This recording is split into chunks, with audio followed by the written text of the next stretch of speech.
Plaza? 10-4 dispatcher. Verify address. It's Acer Plaza. Repeat, Acer Plaza.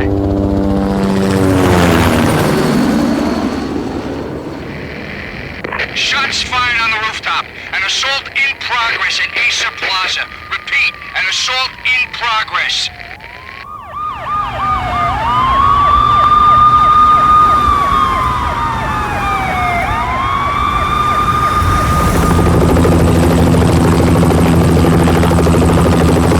It's a war zone down here. 1085 dispatcher. Need additional units. Additional units now. Officer in danger. Officer in danger. 10-5, please repeat. 10-5, all units, emergency. Officer in danger, Acer Plaza. Repeat, Acer Plaza, all units. They were all dead. The final gunshot was an exclamation mark to everything that had led to this point. I released my finger from the trigger, and then it was over. To make any kind of sense of it, I need to go back 3 years. Back to the night the Payne started.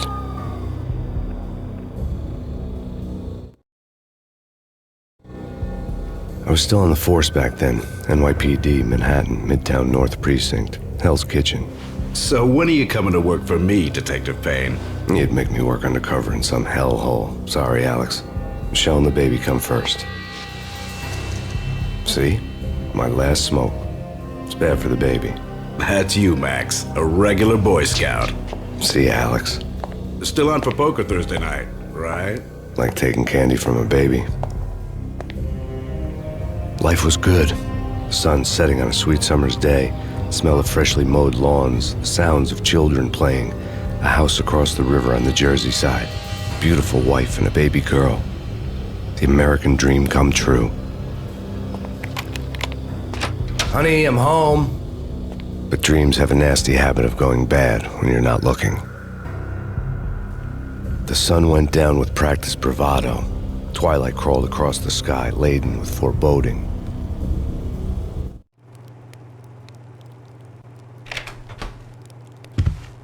Michelle, honey, anybody home? I didn't like the way the show started. They'd given me the best seat in the house, front row center.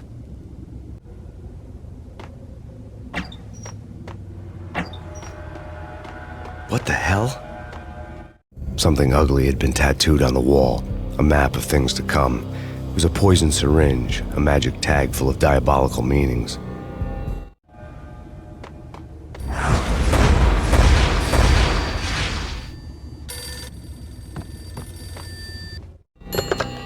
Listen, someone's broken into my house. Call 911. Is this the Payne residence? Yes, someone's broken into my house. They're still here. You have to... Good. I'm afraid I cannot help you. Who is this? Hello?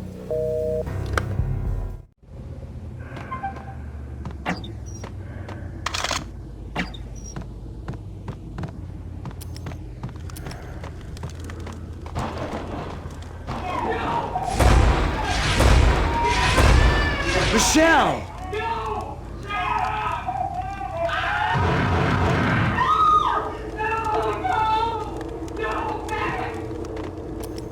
It's coming. Freeze! NYPD, drop it! Coming! You're gonna die!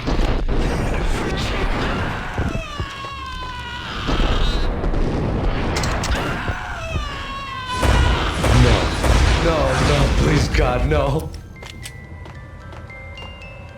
The flesh of fallen angels.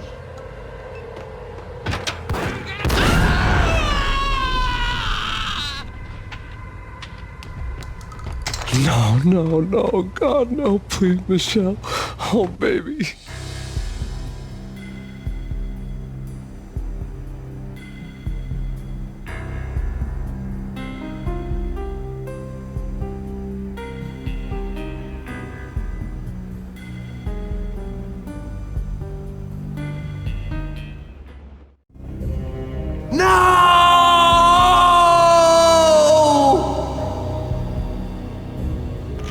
That was 3 years ago. Everything ripped apart in a New York minute. The killer junkies had been high on a previously unknown designer drug, Valkyr, V. After the funeral, I told Alex I'd be transferring to the DEA. It took us 3 long years to get a break in the Valkyr case. Then, finally, 2 months ago, a dime dropper tipped us off that Jack Lupino, a mob boss in the Punchinello crime family, was trafficking. I went undercover, infiltrated the worst mafia family in New York.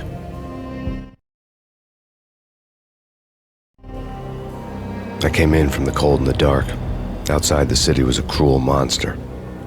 I've been slowly working my way from the small time to the big fish, trying to get to the source of the drug. Alex and BB were my only contacts in the DEA, the only ones in this decrepit city who knew I was down here.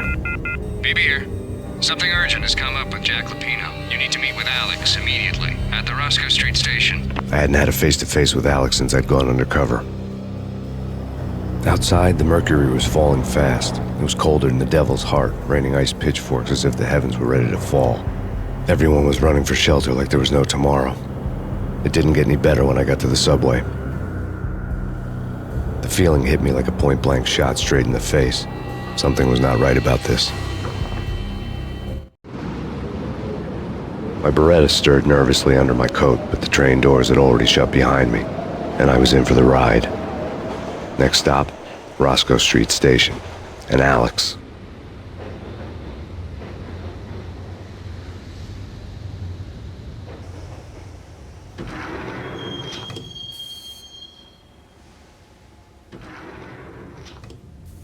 The station was drenched in gloom. Alex was a ghost, nowhere to be seen. I'd have to look for him.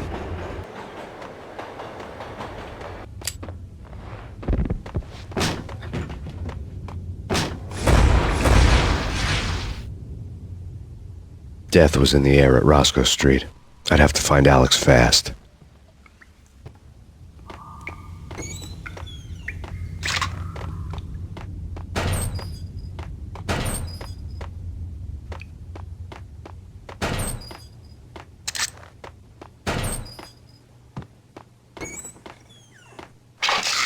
The pills would hold the pain back for a while. Wasn't Jake supposed to take care of this? He and Mickey are having too much fun.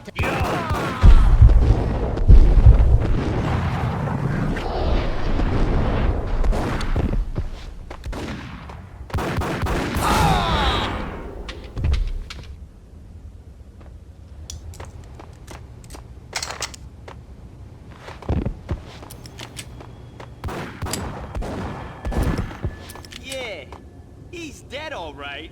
Hey, it's me you're talking to. Hold it!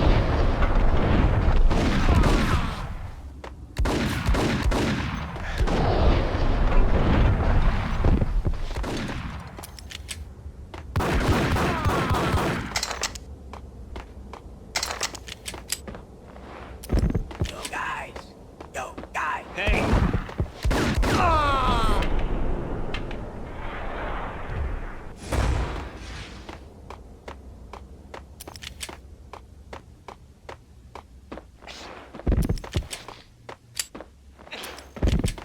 Yo!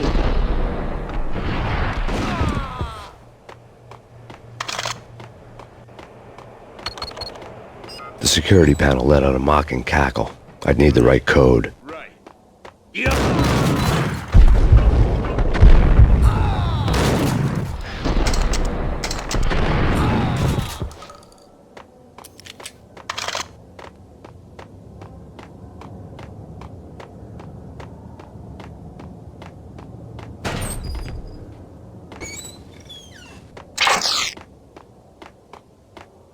While looking for Alex, I had ended up in the middle of a big-time crime operation. Hitting Roscoe Bank ain't exactly keeping low profile. The riskiest.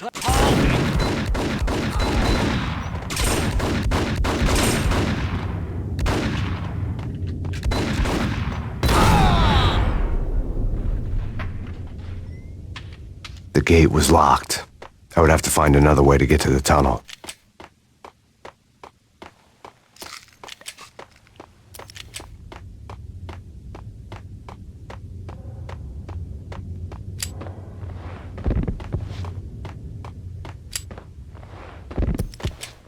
Kiss it goodbye.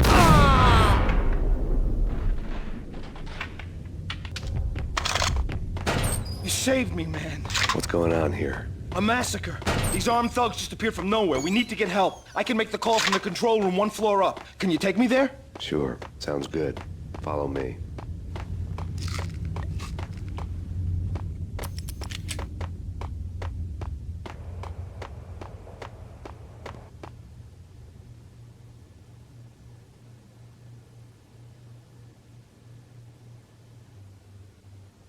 Home free. This way.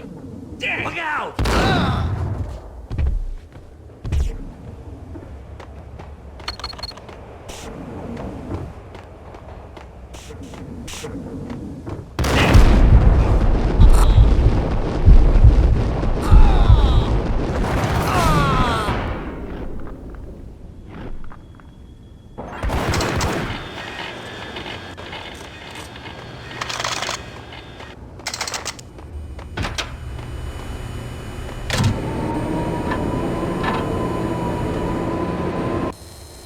The train lit up like a Christmas tree. The power was back on.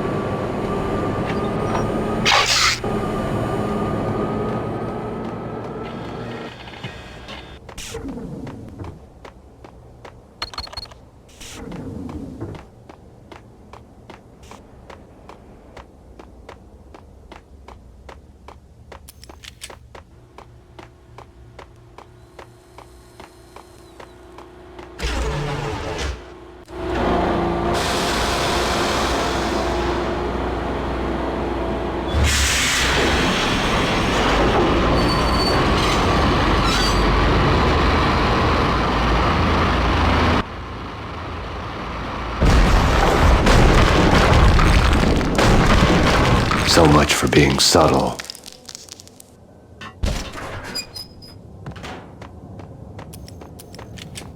Hold it!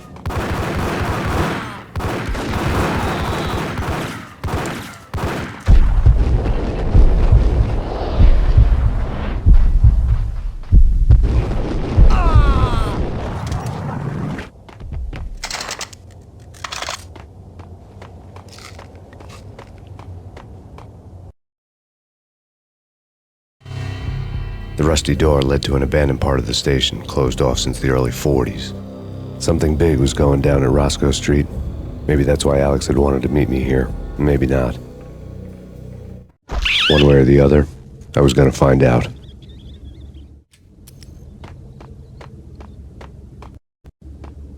Sure. Yeah. Sure. Yo!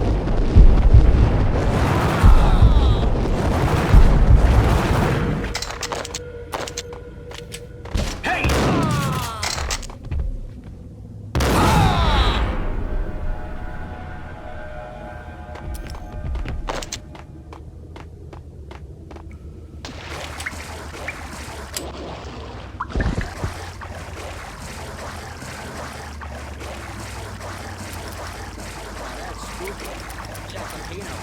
Spooky.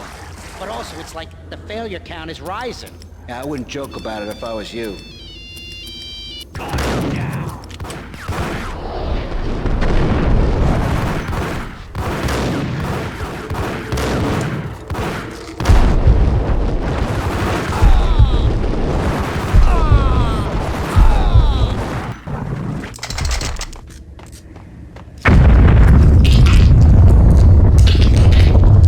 What the hell was that?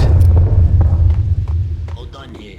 Give me the detonator. What are you talking about? The detonator. I thought you'd bring it. You were supposed to bring it.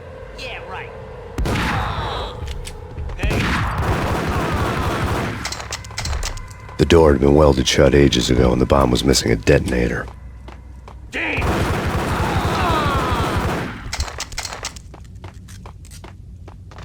Okay, fellas. The police are on their way. New York's finest are gonna be here soon. So stick to the plan. We've got our own private exit route. In and out, do your thing. Wham bam, thank you, ma'am. Whack the sucker!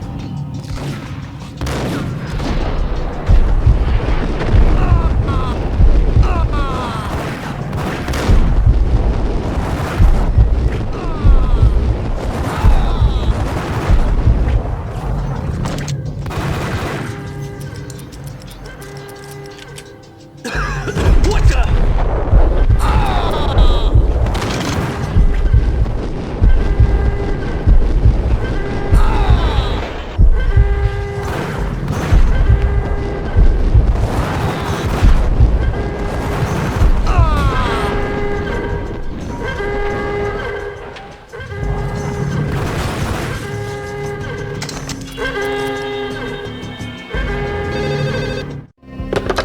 We come to you now live from the crime scene.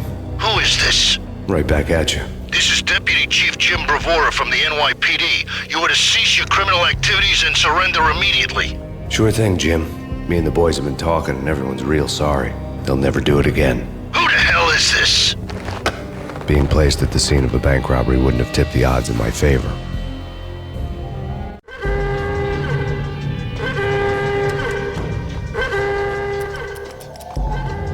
The bank robber's score lay on the table. The bank robbers have been after Acer Corporation bonds. The Acer success story had recently been on every channel and on the cover of every magazine.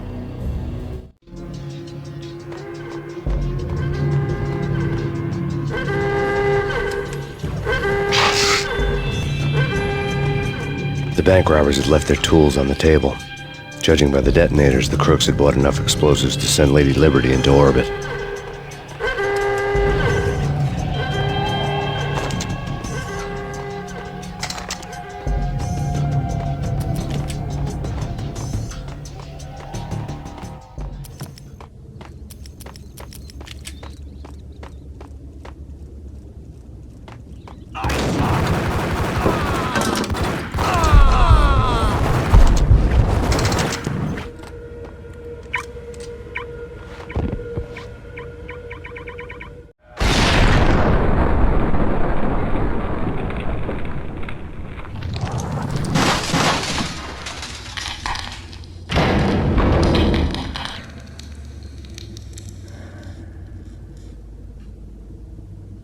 Hold it! Max! Jesus, you almost gave me a heart attack! I nearly shot you! Alex, I'm glad to see you. What the hell's going on? There are more corpses here than at the city morgue! It's an armed robbery, a tunnel job straight to the Roscoe bank vault through the old station wall. Is this why? This is Lupino's gig? This is Lupino's doing? Lupino's men? Really? You sure know how to pick a place? Can you get through? No, it's locked. We gotta get out of here. If it's Lupino, it's... Oh! Alex? Alex! There was nothing I could do. He was dead. I could tell by the empty, accusing stare of his eyes.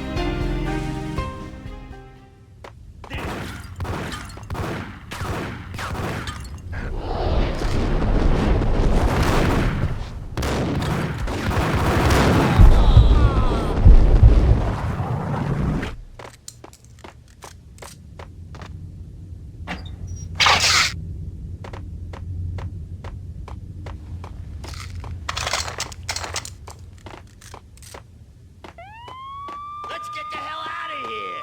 Before I shot!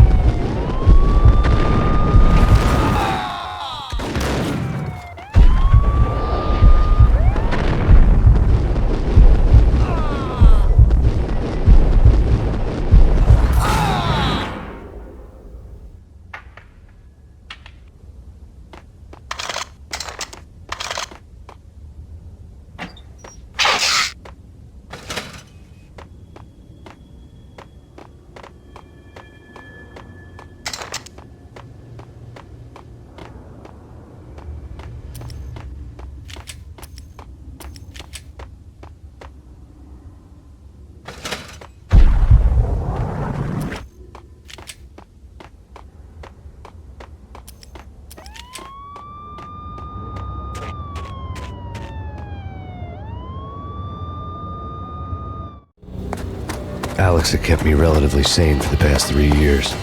Now I didn't know how I felt. Somehow he had stumbled upon something big and ended up stepping on Jack Lupino's toes.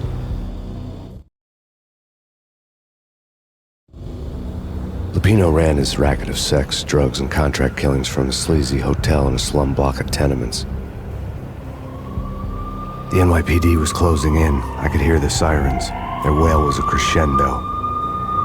Lupino thought he could get us by taking Alex out and leaving me to take the fall for it. All he had gotten was my attention. I went for the hotel first. It was a sad old thing with flickering lamps and faded colors, cheap mobster punks and tired-eyed prostitutes. I walked straight in, playing at Bogart, like I'd done 100 times before. The place was run by a couple of murdering mobsters with shark smiles.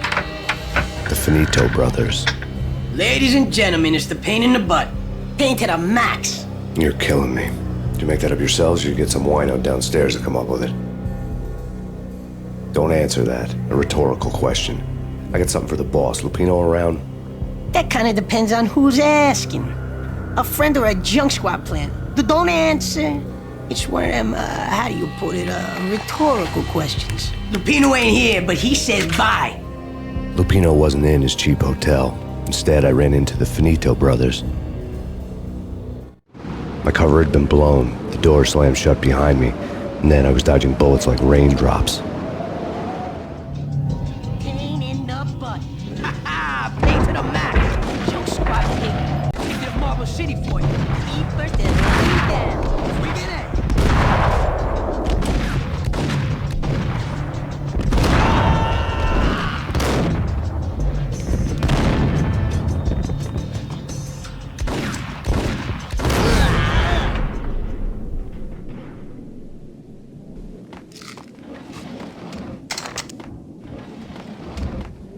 A letter on the desk caught my eye. Bosses! Everything all right? Bosses! Joey, Virgilio, you all right in there? They're not answering. Call the others. Tell them to come quick. Okay, but we can't wait for them. We gotta go in now. Bosses, we're coming in. There he is!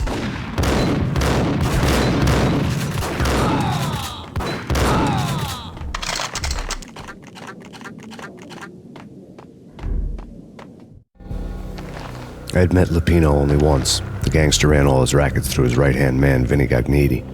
Gagniti was a high-strung whiner on the verge of breaking apart, like an overamped Energizer bunny. He had the brains to run the business, but he lacked the balls, always falling short, taking his frustration out on underage addicts and call girls. The V deal goes down at your hotel. Jack's exact words, quote, Vinny, you're in charge of this one, unquote. Rico Muerte's coming to see you through. Anything goes wrong and everybody's gonna get dead. Goes double for you. Treat this guy real good. Anything he wants, you give him. Don't screw this up or you're finito, finitos. A V deal meant added security, locked doors, and lots of nervous thugs with itchy trigger fingers. I'd seen nothing coming in, but that didn't mean it hadn't been there. Rico Muerte was a regular Kaiser Soze, a spook story told to keep the apes in line. 313. The Finitos had scribbled Muerte's room number on the note's margin.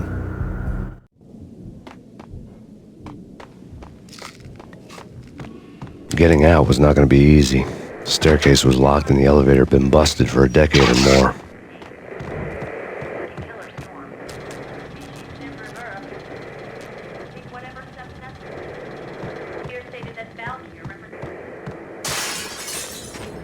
Yeah, something's wrong with the bosses. Payne's there and they're not answering. Let's go already. Payne's gonna pay in spades.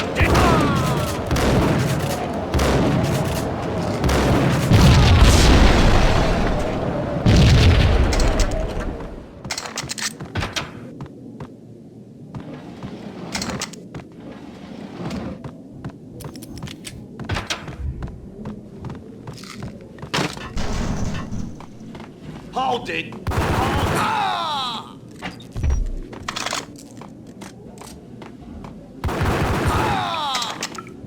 That's Payne. And ladies. Lady Amelia, Marquis Valentine asks for an audience. Thank you, Lawrence. My lady. My lord. And now, an all-new episode of Lords and Ladies. V-head junkies could go off without a warning. I had to be careful.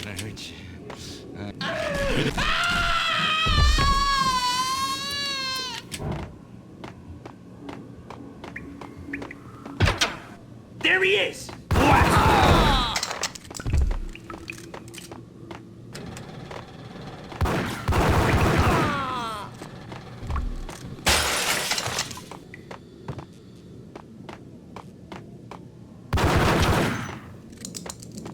Piece of crap! Got him down!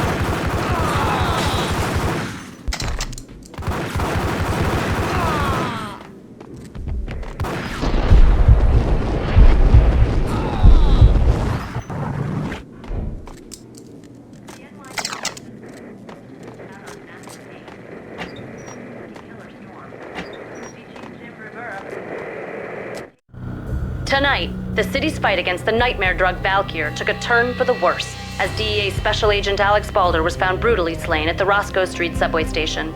A suspect was seen leaving the site only moments after the shots had been fired, and the NYPD is currently in pursuit of Max Payne, a repeated felon believed to be armed and extremely dangerous. And now the weather. The worst winter storm in recorded history continues to pound the city. Whatever steps necessary. Here stated that Valkyr the NYPD. Killer storm. The Chief Jim Rivera. Take whatever steps necessary. What?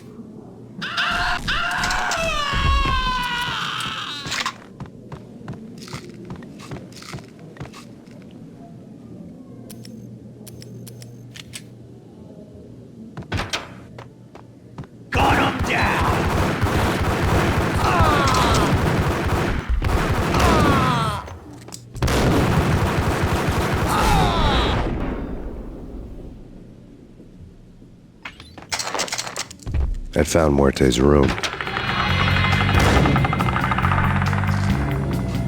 Muerte had received a letter. Our investigation had turned up nothing to link Angelo Punchinello, the head of the Punchinello family, to Valkyr.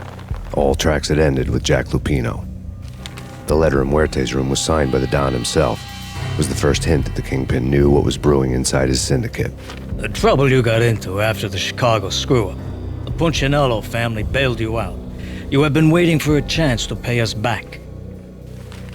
One of our trusted boys has a monkey the size of King Kong on his back, and we need your special skills for backup on a major deal. Collecting evidence had gotten old a few hundred bullets back.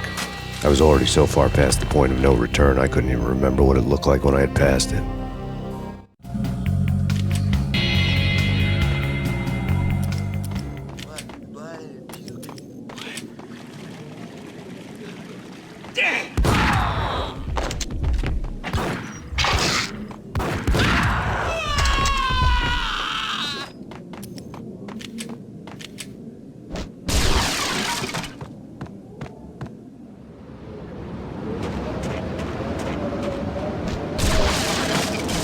I didn't want to know what had happened here. It was not a pretty sight.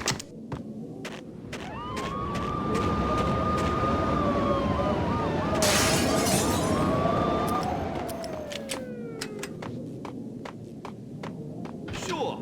Got him down.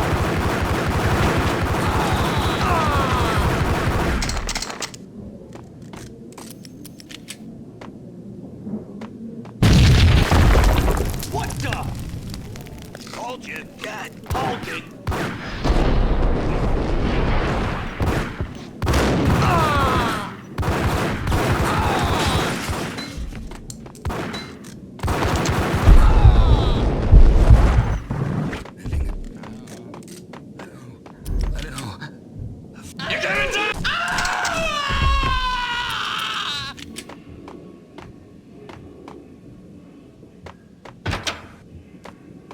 The hooker had left her diary on the table.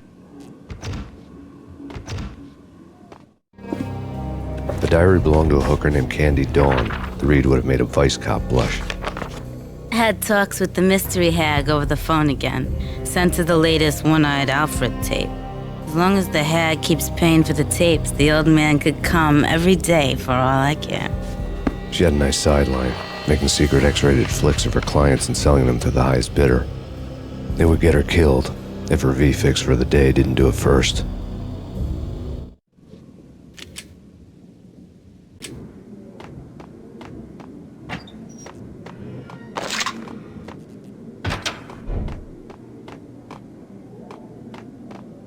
What the?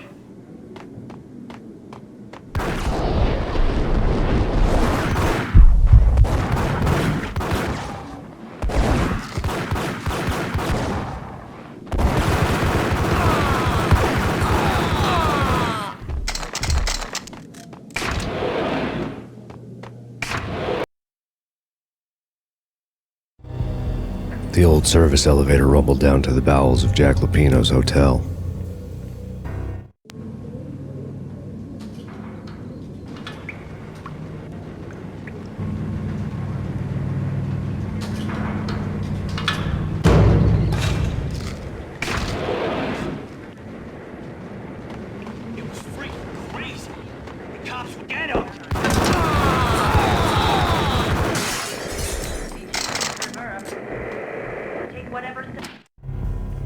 A winter storm warning is in effect in the whole tri-state area, as both freezing rain and heavy snowfall continue. Many roadways are already closed, and people are advised to stay indoors. The severe blizzard has ravaged New York for 3 days now, with no end in sight. We'd been snowed from the start in the Valkyr case. The forecast said there was plenty more where that had come from. But the snowbound city was on my side. Less chance of innocent bystanders getting caught in the crossfire.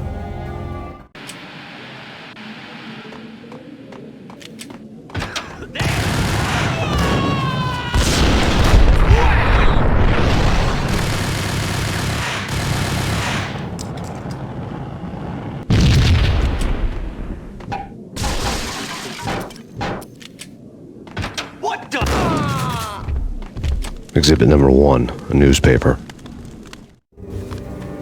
A dead man tied to a chair lay on the boiler room floor. Captain Baseball Bat Boy has an unbeatable track record in superhero death matches. But a 6-pack of root beer gets me every time. The murder weapon was a baseball bat, now lying in a pool of drying blood next to a newspaper folded open on a Captain Baseball Bat Boy comic strip. Take vampire movies. Why are they always setting up?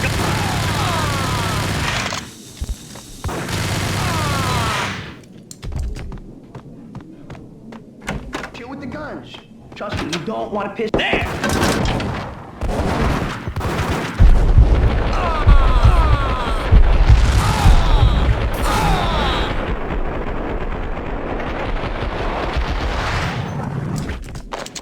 A lifetime, the transparent cylinders glowed green, full of Valkyr. It was dirty money.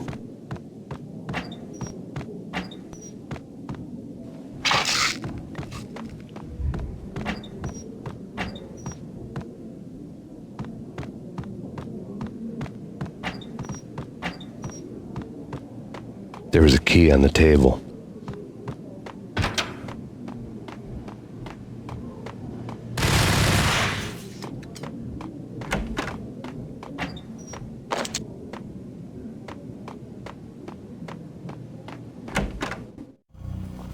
Two mad dog killers, ready to murder each other. They step into the next room, and I'm thinking, now they're gonna do it. But no. They sit down in front of a TV and solve their differences with a kung fu fighting video game. I tell you, Candy, I was so depressed, I strangled them both with the video game cables. Oh, Rico, you're so bad. I am, ain't I?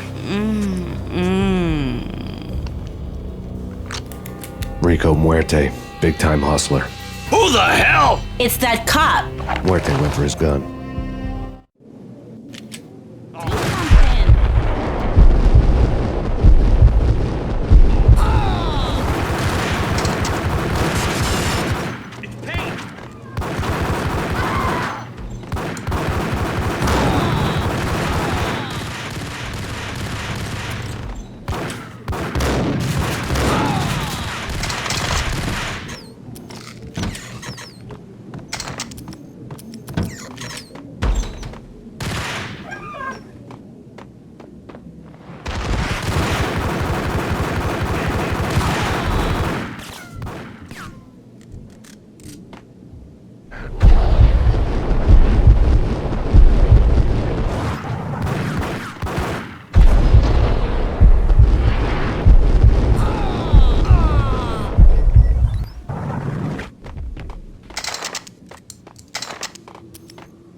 The antique switchboard was still in use.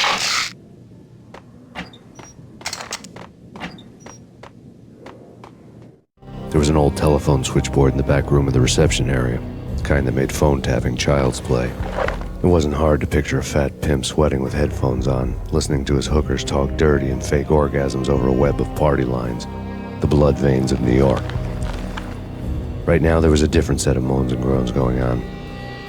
Boss, this Max Payne. He came, started CAPCUT. He killed him. Are you freaking kidding me? He's just one lousy cop. You better be freaking kidding me. What? problem? Hello? Answer me! Hello? The word was out. A deadly virus released into the city's corrupt circulatory system. Something wicked this way comes. Max Payne at large.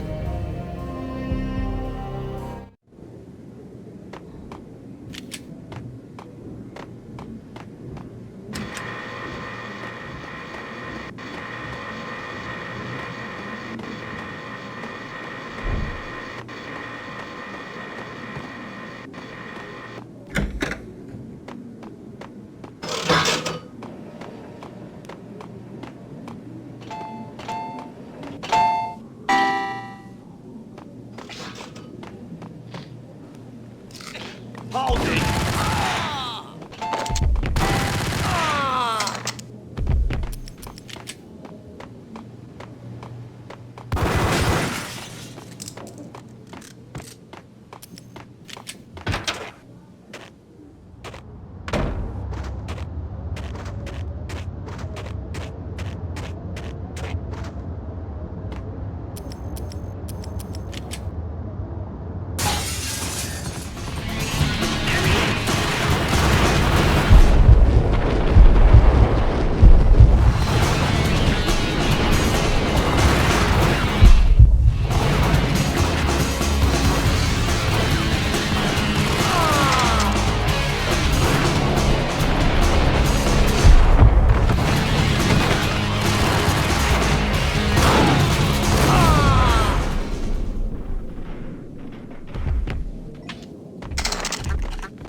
Turn around, walk away, blow town. That would have been the smart thing to do. Guess I wasn't that smart. Lupino's tenement buildings were a seedy hangout for all kinds of sleaze. A liquor store, a pawn shop, a laundromat full of mobster bookies and loan sharks. The list went on. The how and why of it was a mystery to me, but they knew I was a cop. They knew I was coming, and they were going to get real trigger happy about it. I got to see Lupino's hangout all lit up. A bomb went off, turning snow into liquid gold. A pillar of fire lifted the remains of a car straight up into the air. The flames were highlighted on the hood of a black Mercedes-Benz as it coasted down the street real slow, as if the driver didn't have a worry in the world. I got a good look at the man riding shotgun. It was Vladimir, the head of the local Russian mob, the fly in Don Punchinello's soup. The ringing in my ears was the sound of a mob war being waged.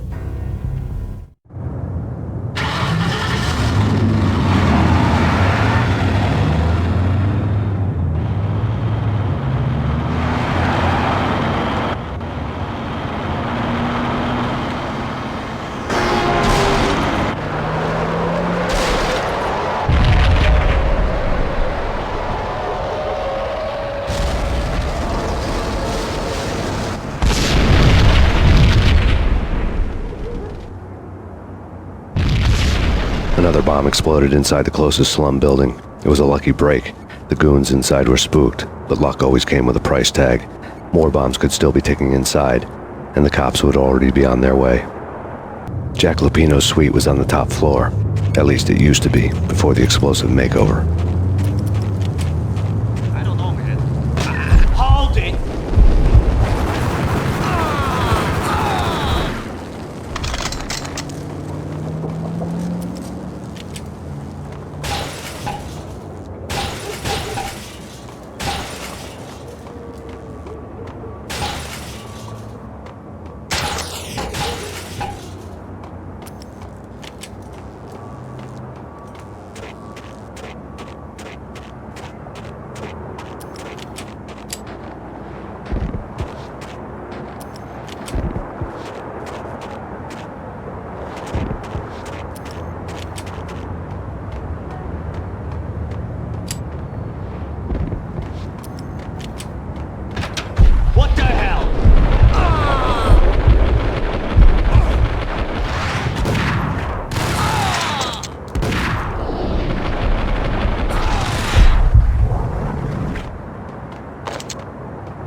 The whole building was rigged with explosives.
A beaten-up phone in the entrance hall was ringing.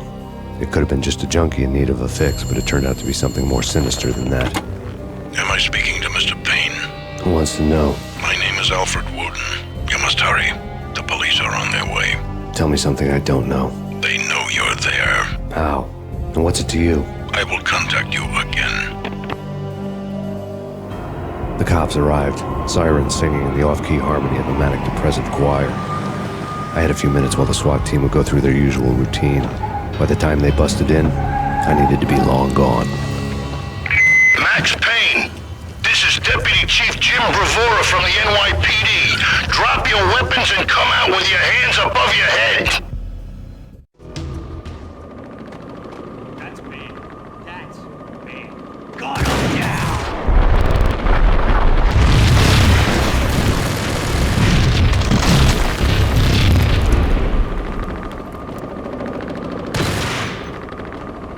Someone had left a letter on the counter. Suddenly it all made sense. The bombs, the Russian mob boss making an appearance in person. Gognitti was his usual self, all talk and no walk.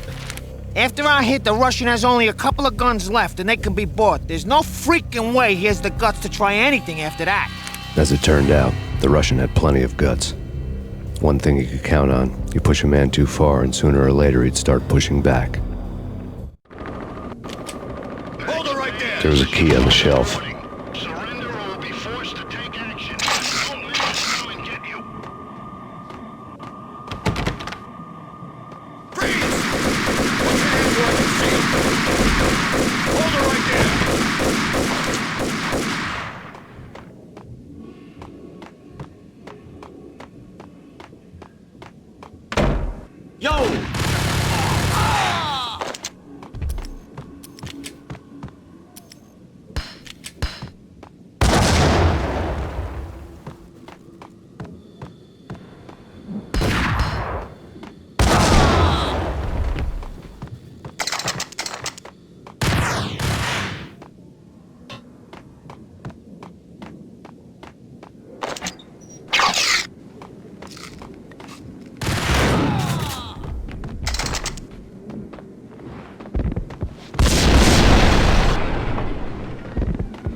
bombs had destroyed all the stairs up to Lupino's office. The alternate route led there by way of adjoining rooftops.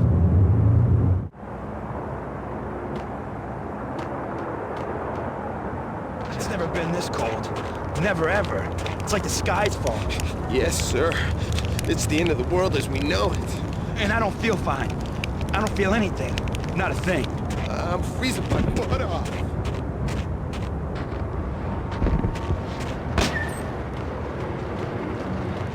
To get to the roof, I'd need to get to the elevator through the locked door up ahead. Pizza delivery. Never seen you before. Buzz off, Joker.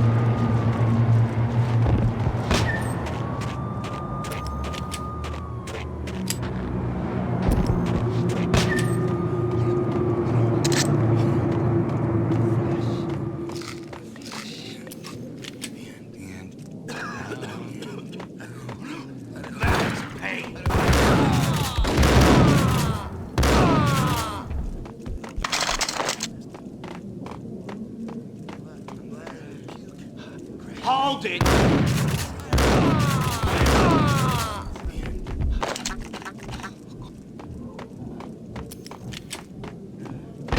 No, don't shoot! You know the clowns at the laundry? Me? No. You're no good to me then. What? No, the laundry, yeah. I know him, yeah. Get me in there. Okay. I'm gonna die.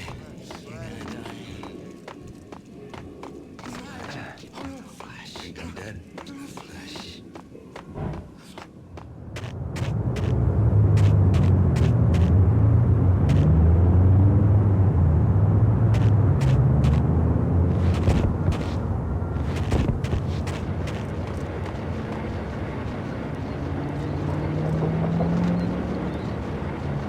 It's me. Open up. Let me in, quick. Not so fast. The password. John who? Come on. Oh, okay, John Woo. All right. Come right in. It's a trap! It's Payne!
What the?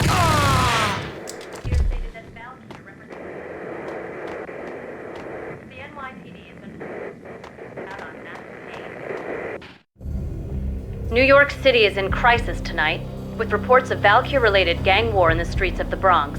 Apparently, Max Payne, wanted for questioning in connection with the slaying of a DEA special agent earlier tonight, is waging a one-man war against his former partners in crime. Among the list of casualties so far are notorious mafia members Joey and Virgilio Finito, as well as Rico Muerte, himself a fugitive from the law, and a suspect for several murders in the Chicago area. The NYPD has been placed on full alert. A citywide APB has been put out on Max Payne. Deputy Chief Jim Bravura has promised to take whatever steps necessary to bring him to justice. What those steps may be remains to be seen. For NYCNN TV News, this is Kira Silver.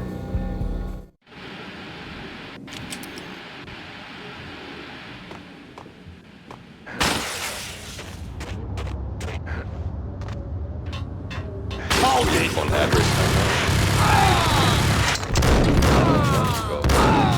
it's the last place I'd want to be. That's where I always end up anyway.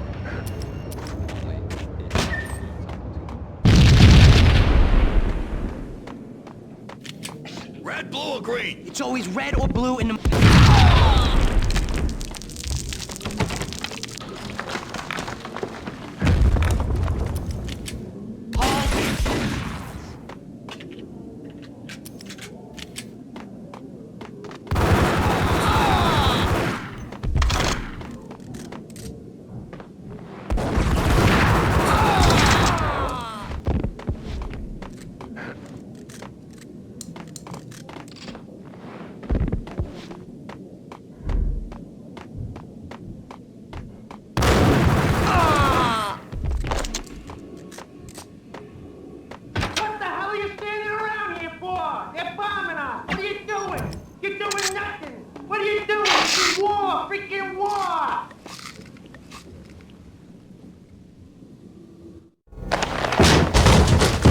Vinny Gognitti, just the man I've been killing to see. Payne? Freaking fat! I knew from day one there was something screwy about you. What do you think you're doing? You're a freaking cop. You ain't got squat on us.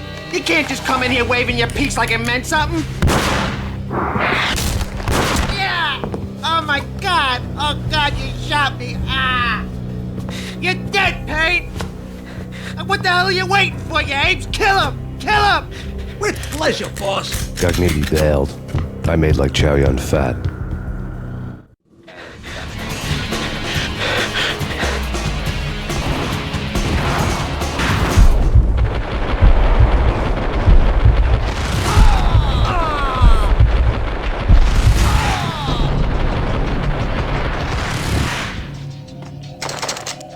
A crumpled letter lay on Gognitti's desk.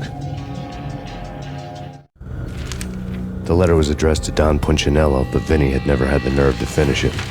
Jack's gone voodoo.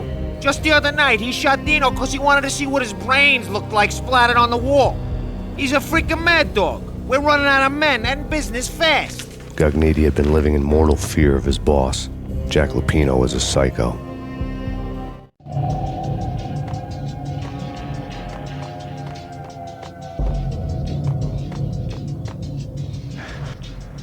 Vinny Gognitti was running scared. He could run, but with a bullet in his stomach like a broken bottle of Tabasco, he was quickly running out of time. He knew where his boss was, and I wanted to square things up with Jack Lupino. Gognitti would be moving fast. I don't know about angels, but it's fear that gives men wings.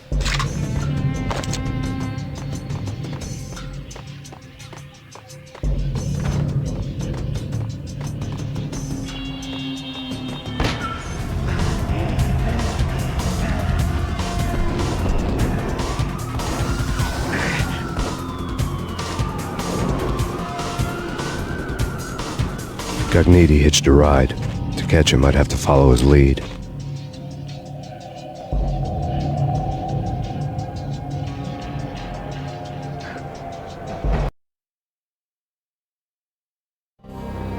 This was my second train ride of the night. The way it started didn't promise anything better than the last one.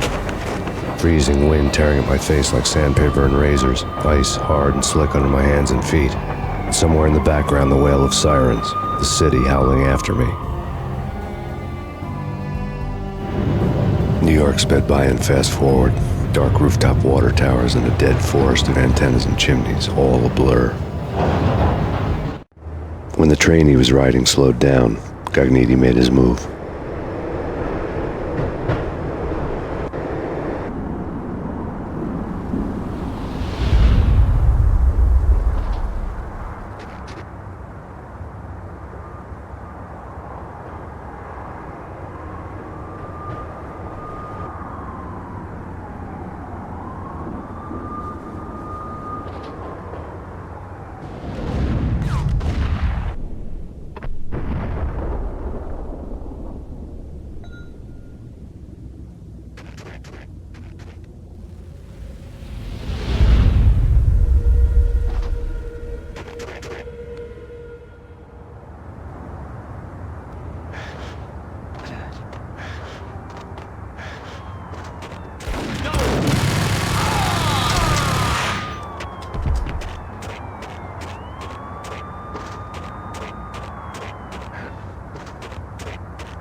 Payne! He's coming down the stairs! Shoot the bastard! Okay, boss, you got it. No problem. All right.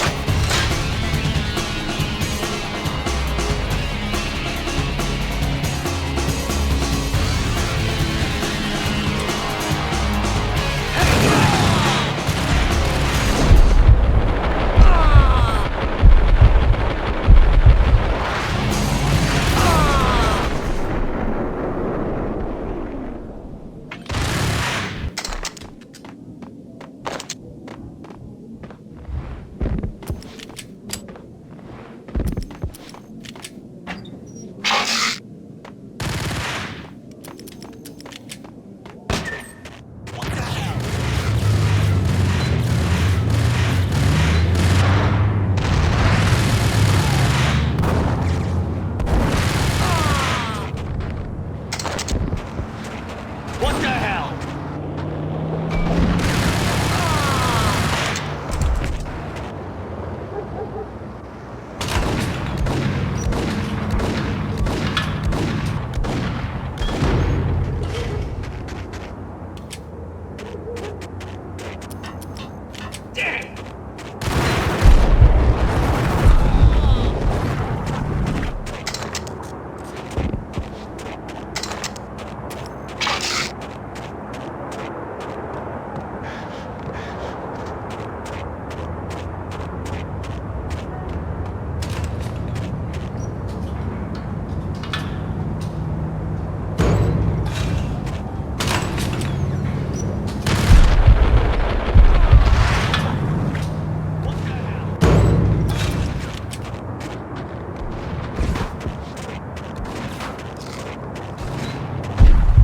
Gun him down.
Max Payne has nowhere left to go. We are very close to capturing him. You'll get a full statement then. Right now, I've got better things to do, ma'am. That was Deputy Chief Jim Bravura from the NYPD with no further comment at this time. Apart from his suspicious food habits, I figured Bravura to be one of the good guys. Fate had just dropped us on different sides in this. But when it came to capturing me, he was way out of his league. I had already ditched the cops a couple of rooftops back. For now.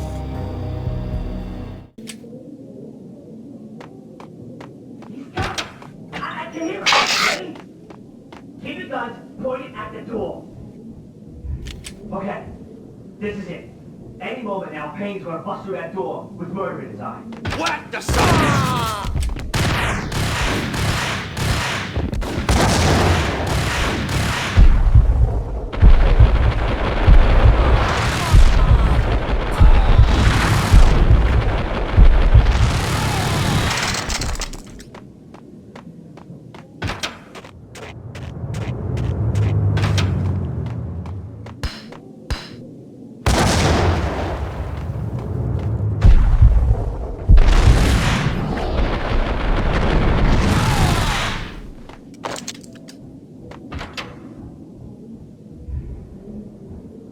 Open, goddammit!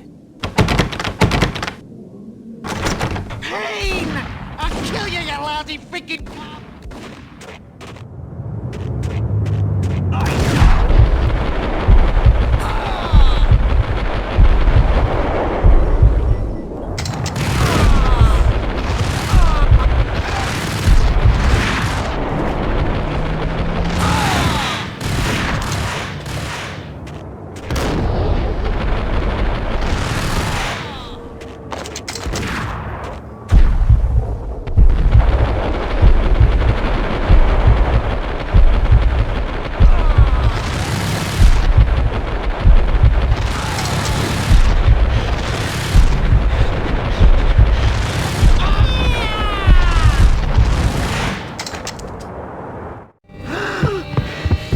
Cogniti ran out of steam in a dead-end alley with steam boiling out of the sewer grates like all the fires of hell were burning high beneath us. It was shakedown time. Where's Lupino? Screw you! Bad start, Vinny. Police brutality! I rate pretty high on that. You can't just hurt me in cold blood? Just keep telling yourself that. Listen good, Candyman. I'm not gonna be anybody's fall guy. I want to know where your boss is hiding. There was no glory in this. I hadn't asked for this crap. Trouble had come to me in big dark swarms. The good and the just were like gold dust in the city. I had no illusions. I was not one of them. I was no hero. Just me and the gun and the crook. My options had decreased to a singular course. I'll tell you, just don't hurt me no more. Lupino's at Ragna, the nightclub. Book me, take me, haul me to the freaking jail, just don't hurt me. Your rights will be read at your funeral.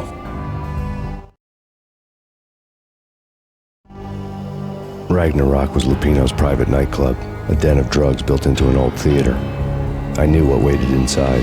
P-head junkies ready to explode in random acts of senseless violence, and Lupino's goon squad, the worst stone-cold killers this side of hell. Ragnarok was as inviting as a headache, flickering and flashing to a machine gun beat. The belly of the nightclub was a gothic theme park that began with bondage games and led to the nasty stuff from there. As subtle with its dark message as a cop-killer bullet through the heart. Like father, like son, just like Jack Lupino.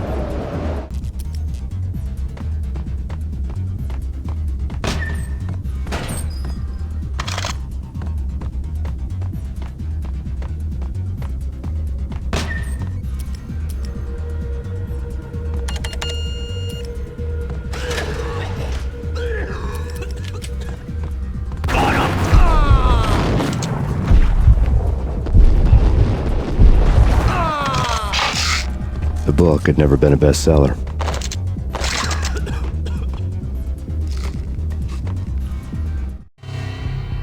Given the setting, I was surprised to find that somebody had been passing time reading. The paperback was entitled The Age of Murder and Storm. The blurb on the back mentioned Norse mythos and Ragnarok, the end of a Viking world with a terrible winter that covered the earth in ice, when vile crimes were rampant and all humanity lost. I could see how somebody impressionable might get it into their head that we were at the end of time. I was also beginning to see what the nightclub and its owner were all about.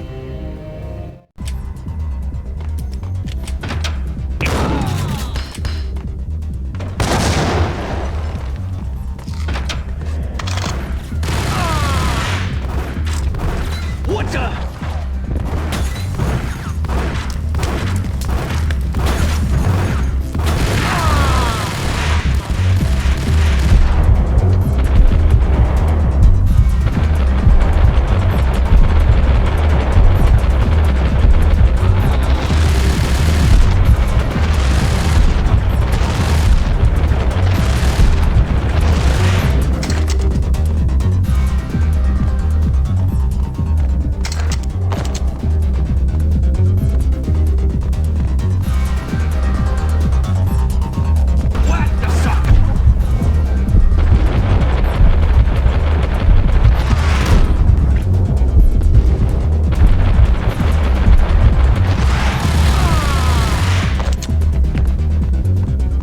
Books on the occult had been piled on the table.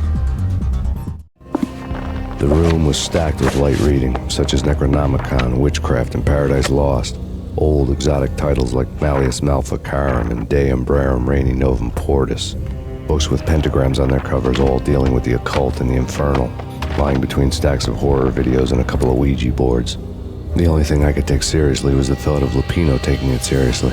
He had been spending a lot of time getting intimate with the guy downstairs.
the sucker!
The backstage area led to Lupino's inner sanctum. The hot air inside was like an invisible wall, thick with incense and something else, a sickly sweet smell that made you gag. This was the rotten core of the Big Apple. Lupino lurked somewhere ahead, like a spider at the center of his web, waiting. The vapors in the air started to make my head swim. Torn pieces of a letter lay scattered on the sofa.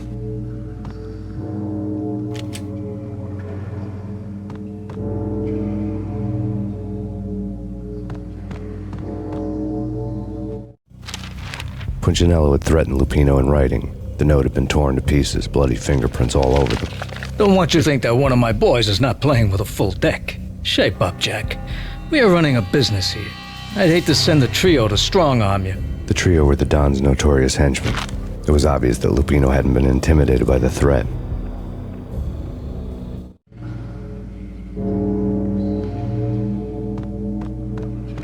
The flesh of fallen angels! Come to me all! Astaroth, Beelzebub, Asmodeus, Baphomet, Lucifer, Loki, Satan, Cthulhu, Lilith, Ella! Blood to you all! Secret. Living under the skin of reality. I've seen it. The corruption of flesh.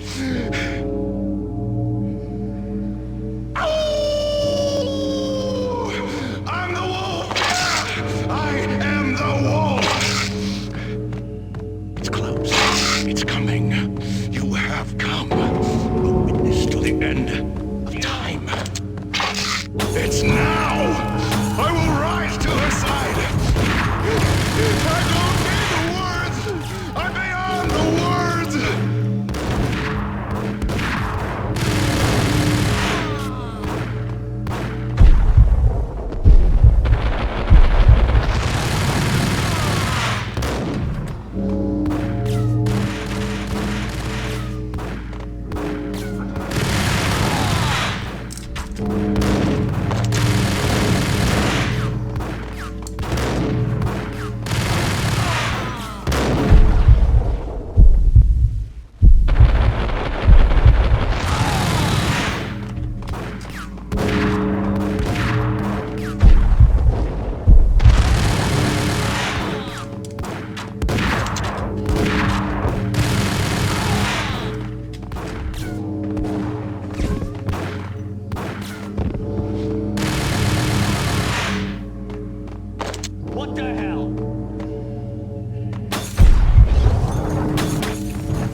I had known there'd have to be a catch in it somewhere, and this one was the Empire State Building of catches.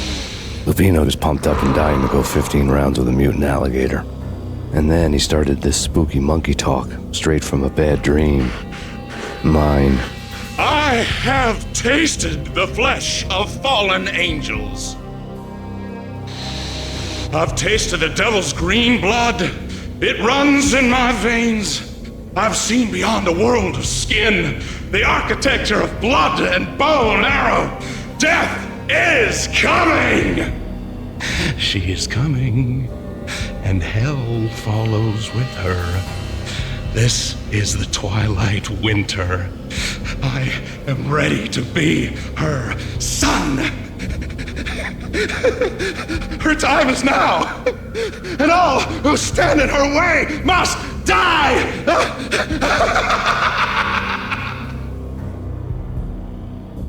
Die! You'll die! You'll die! All die!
Finally went down.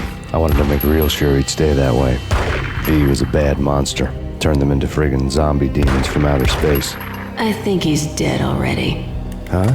And that's when it happened. But dead or not, you've got the wrong guy.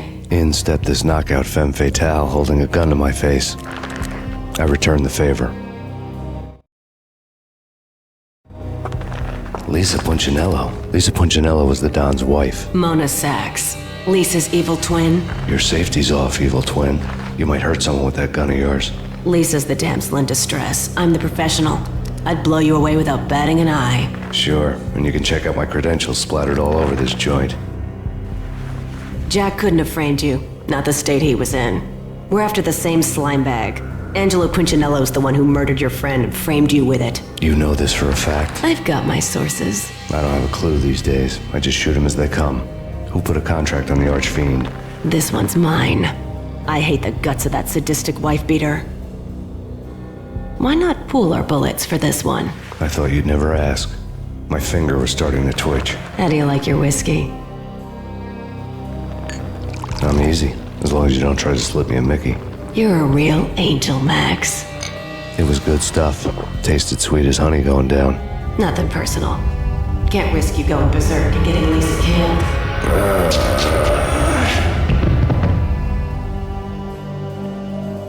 The nightmare was always the same. Violent shapes moving in darkness, old and ugly.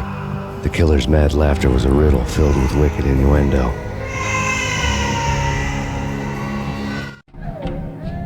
Somewhere, the baby was crying.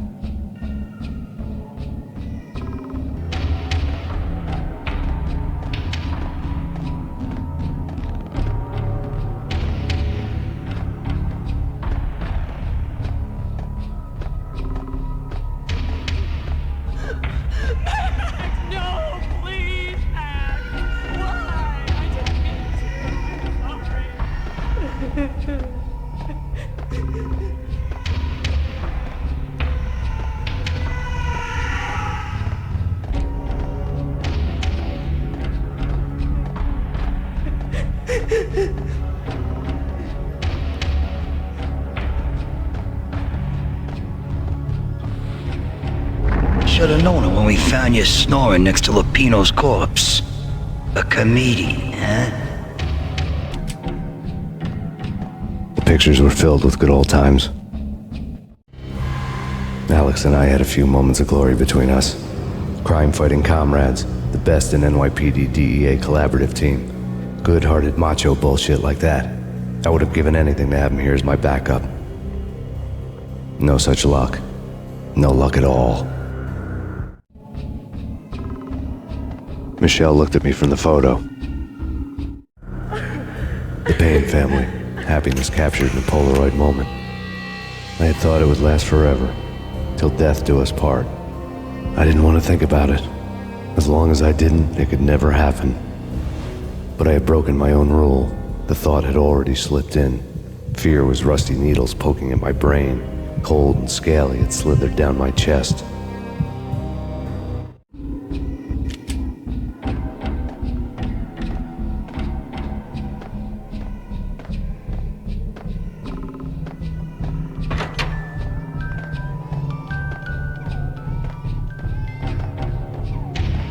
I really love to watch cartoons.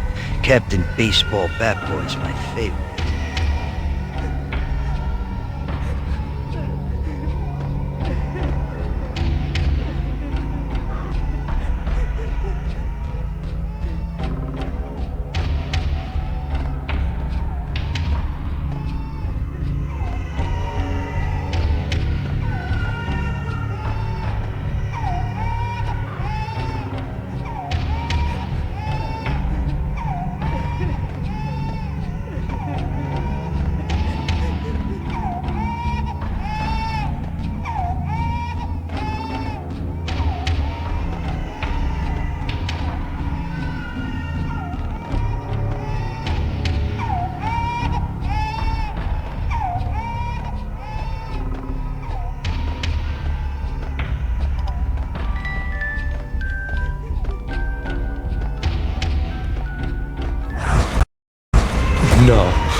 No, please God, no.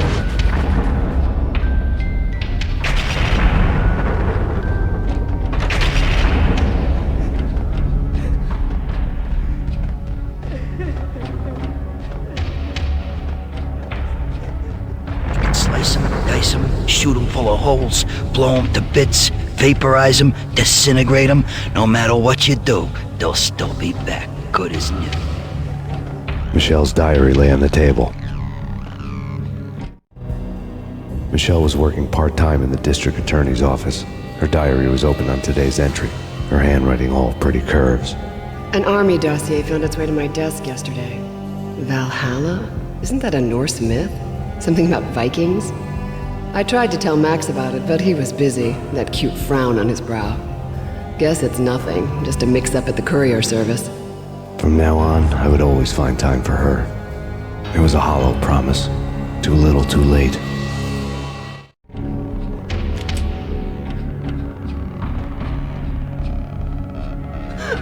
Max, no, please, Max! Why? I didn't mean to. I'm sorry.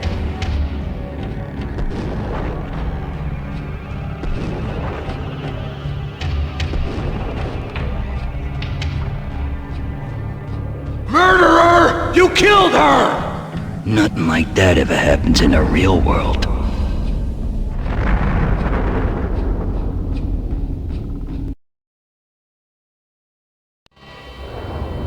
I woke up in a bad dream. My head felt 2 sizes too small for my brain. Max Payne. I envy your name. And the killer was smiling.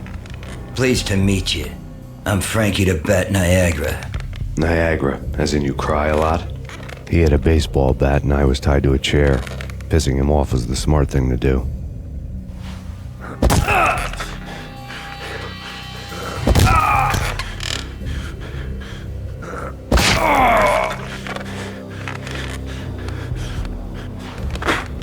Nothing wrong with a little laugh now and then.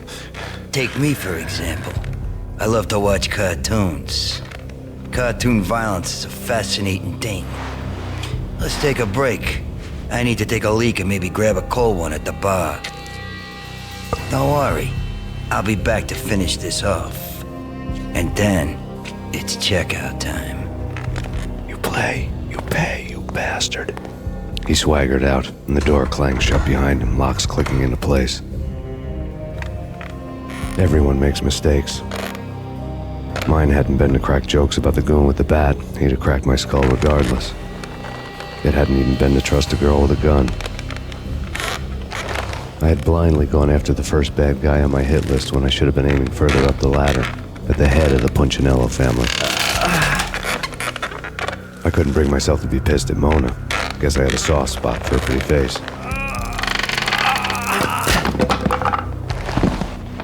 But when somebody decides to play baseball with your head, you tend to get sore.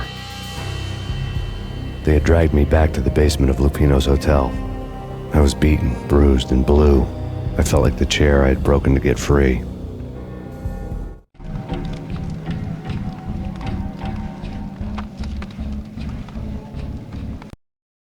All I had was Niagara's bat, sticky with my own blood. Without a gun, I'd be no match for Frankie's men. I'd have to play hide and seek with them.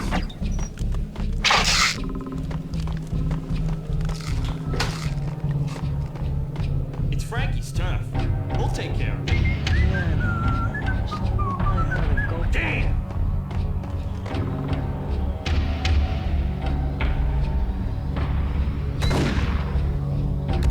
Hold it! Hold it!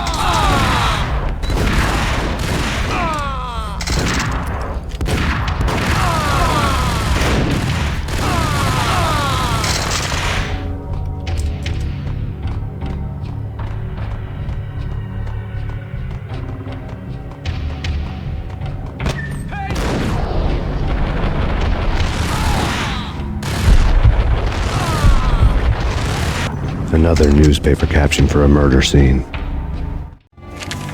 Frankie had left his calling card, a Captain Baseball bat boy strip, next to a sewer passage filled with bodies. You'd better not mess with Captain Baseball Bat Boy. Even my arch enemy, Bicycle Helmet Girl, swoons at the sight of me. Aha! There were enough corpses to put a mass murderer to shame.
Things were fast going from bad to worse. The men in blue had come and gone. They had decorated the place with chalk outlines and tied it together with yellow tape. The cops who had stayed behind were dead. Frankie, his boys, and I had the place all for ourselves.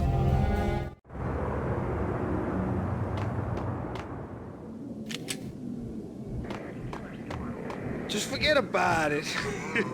Just forget about it. Hey, just forget about it. That crazy witch, you should have heard her. She was a real scream when the boys caught her trying to cap the Don. Oh, that's friggin' bad. To the trio?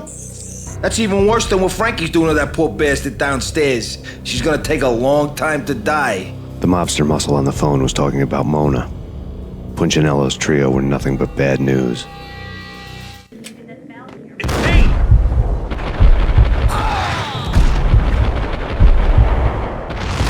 More evidence that Punchinello didn't like me much. The fact remains that all the victims so far identified in the Ragnarok shooting have been known criminals, many of whom had large doses of V in their blood. Reliable sources say that Max Payne was also among those killed, although no body has been recovered at this time. Reliable sources. That meant somebody thought the Mafia had me, and didn't want the cops snooping around anymore. The body would be delivered to them barely recognizable. Case closed. Don Punchinello had the power to be that reliable source, which was no news. But his news was old news. Framing me hadn't been enough. Don Punchinello had put a hit on me. He wanted me dead, and it had been important enough for him to give written instructions to Frankie about it. Max Payne should die like a dog for the trouble he's caused. Frankie, I know I can trust you to give this matter the dedication it needs.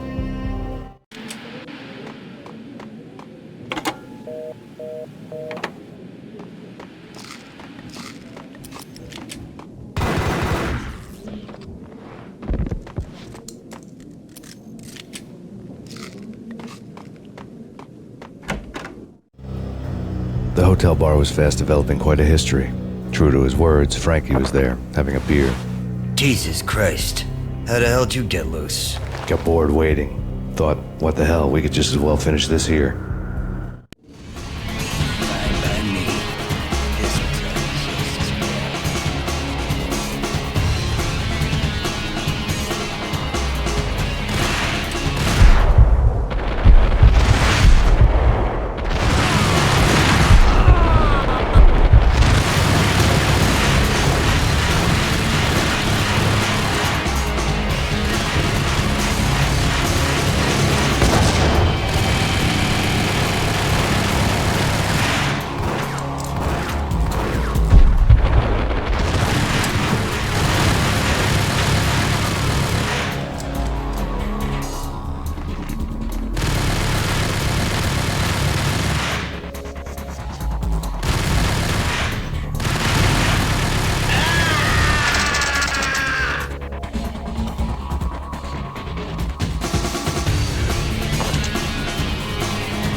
The hotel bar was fast developing quite a history.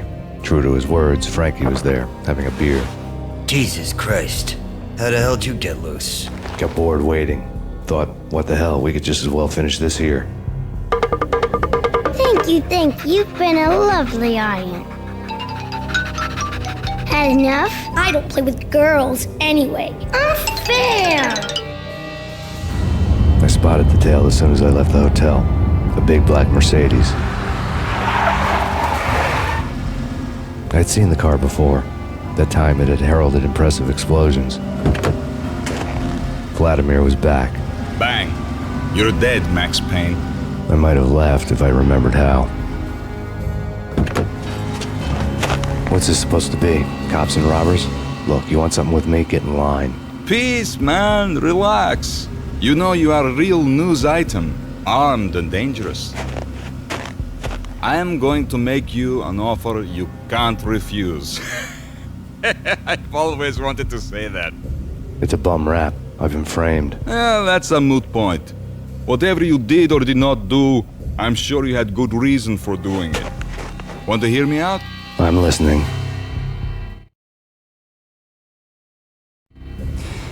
Punchinello messing with V is bad for business all around. But that's not all.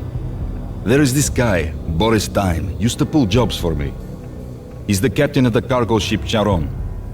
Now the bastard turncoat has gone over to the other side, Punchinello's. The ship's loaded with high-res hardware, guns, my business. If Punchinello gets hold of that cargo, he's won and I have lost. And you'll have your work cut out for you. If you want to get to Punchinello, you'll need heavy-duty persuaders. I am just the man to get them for you. Change the ship back under my flag, maybe pop 2 in the traitor Dime's head while you're at it. You'll get enough guns to start the apocalypse. You in or out? Let's get this show on the road. Vladimir was one of those old-time bad guys with honor and morals, which made him almost one of the good guys. None of us was a saint. The Brooklyn riverfront was a maze of rusty containers, sharp-boned cranes looming up from the snowstorm. On a night like this, you couldn't help but think of the dark army of dead men sleeping with the fishes, cement shoes in line. No Minotaur lurked in this labyrinth, but somewhere out there, on the clanking deck of his cargo freighter, the skipper of the Chiron was waiting, like the ferryman of the River Styx.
I doubted the letter was a receipt.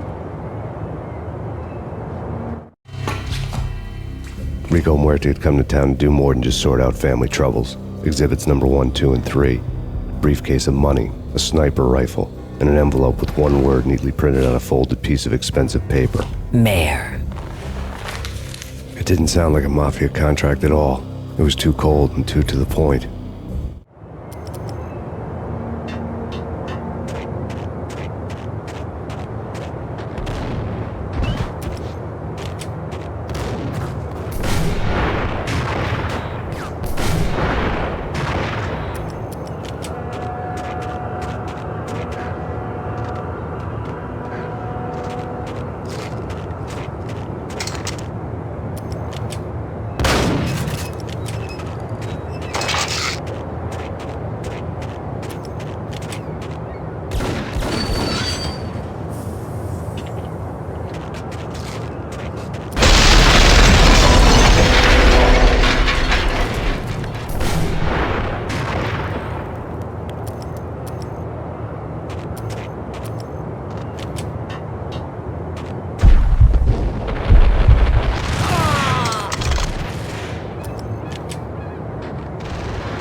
I had found Boris Dime's ship.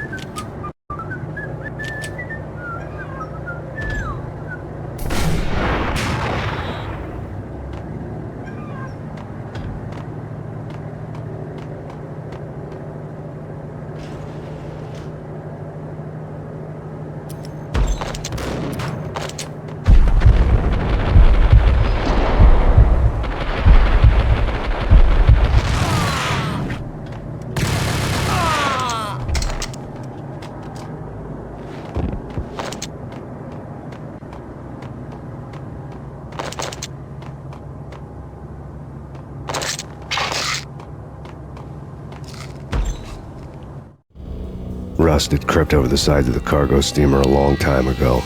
Boris Dime would be on board. I'd have to smoke half of his crew to even get near the gangplank.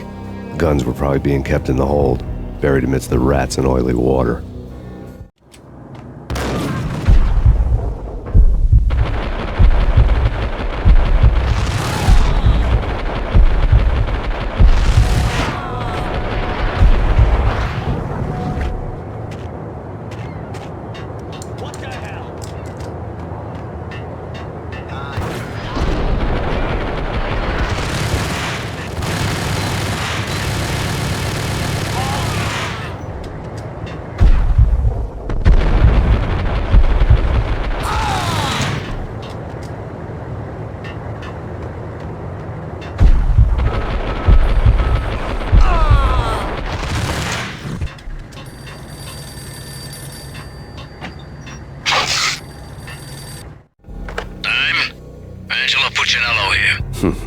Angie, tell me, how much did Dime cost you?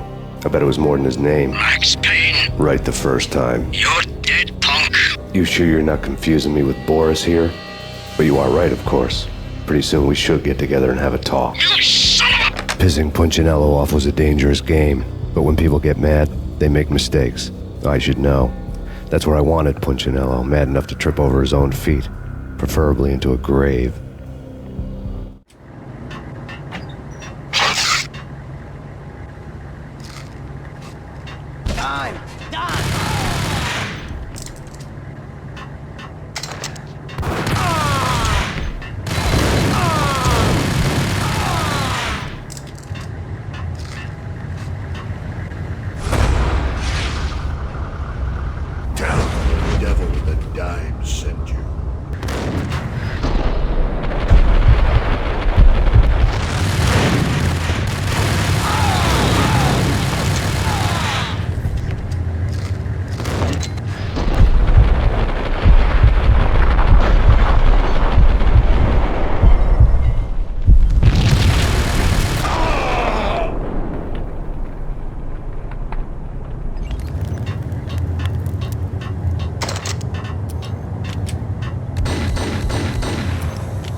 Anybody who says different is calling me a liar.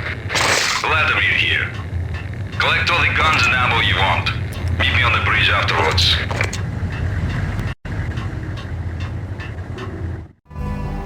Did you get everything you need? Check. I owe you. Anything you need. This is my solo. When I'm through, Punchinello won't be anybody's problem anymore. Clear as vodka. But anytime you get between a rock and a hard place, just whistle. This could be the beginning of a beautiful friendship. You really get a bang out of this big-time gangster act, don't you? Even with all this firepower, I figured I couldn't get to Punchinello at his manor. I could only hope that he wouldn't pass a chance to hear me beg, to see he's won. This is Max Payne. I want to cut a deal. Payne, you're a dead man. That's what everybody keeps telling me. I got your ship and her cargo. I want to meet. No pain, no gain. Capiche? You know my restaurant? Yeah, I know it. 1 hour. Punchinello's restaurant had seen better days. Snow was falling like ashes from post-apocalyptic skies, but that was outside. Things would soon get hot in the Don's restaurant.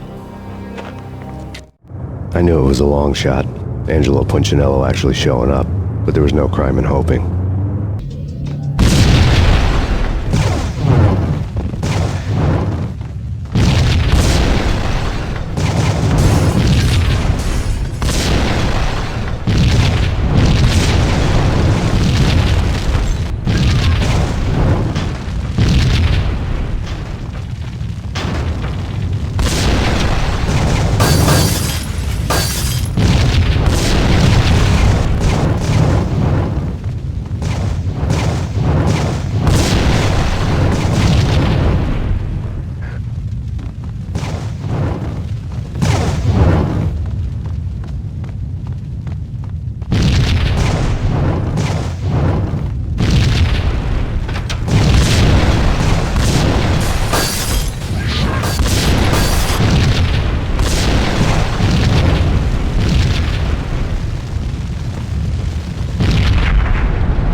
was burning to get me. The feeling was mutual.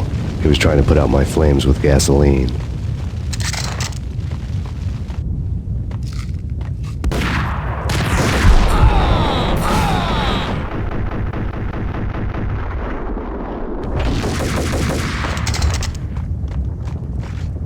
The mobsters have been guarding a real treasure.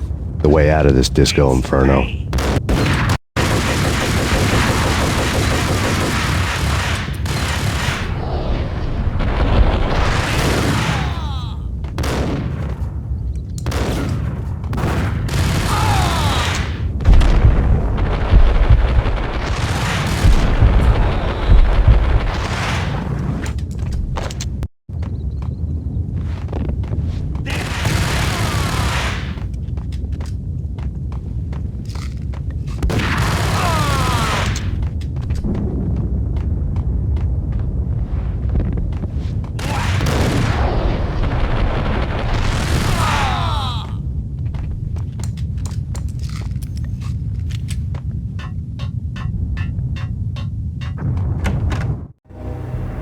Vlad had seen my smoke signals. The Mercedes was revving to go, almost drowning out the banshee wail of the sirens. You coming? We'll drop you off at the Punchinello Manor. Sounds good to me. When this is over, look me up. I could use a professional like you. I'll keep that in mind.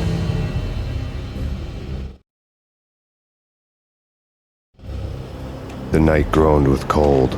The garden lights flickered nervously. In their light, the falling snow was dead white before the darkness ate it up.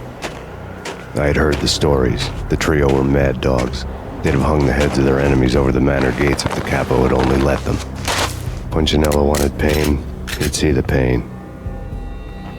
The trick in my situation was that there was no trick, no matter what the movies tell you. No rules, no secret mantra, no roadmap. It wasn't about how smart or how good you were. It was chaos and luck, and anyone who thought different was a fool.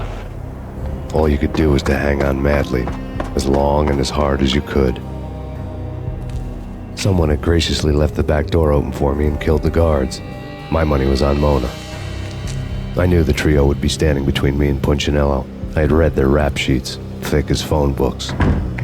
No one would be walking out of here alive. The numbing cold of the broken night had followed me in. Upstairs, the trio tangoed down the manor halls to the silent rhythm of their murderous hearts. The blood of their victims rust on their lips. Vince Mugnano, Pilot Providence, a.k.a. Big Brother, and Joe Deadpan Salem. The pistol was a frozen lump in my hand, piercing the skin, gnawing me to the bone.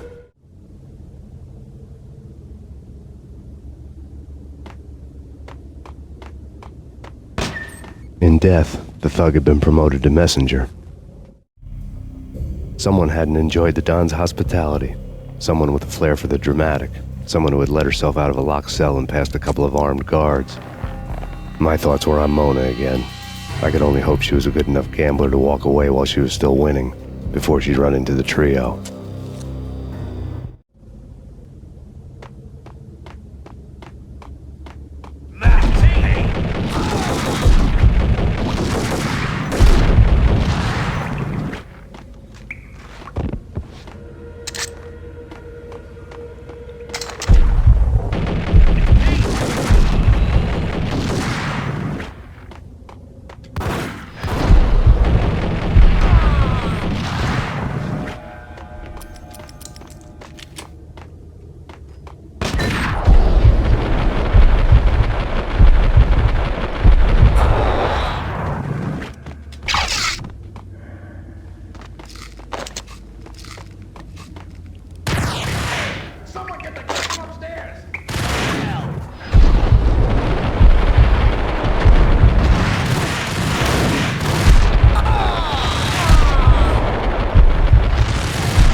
It didn't take me long to run into the trio.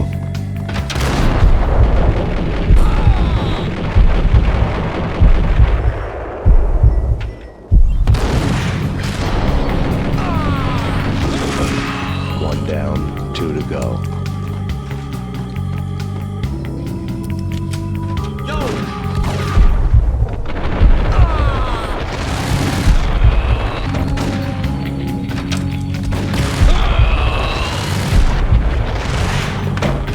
My fortune had been told. The word on Lisa Punchinello was that she was a bit of a witch. The tarot cards on the kitchen table fit the picture. They weren't my kind of cards, but I was willing to take a crack at the hand Mrs. Punchinello had dealt. The first card was the Tower. Maybe that was supposed to be the manor. It got easy after that. The devil was the master of the house, and death was me, coming for him.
It was too late for her.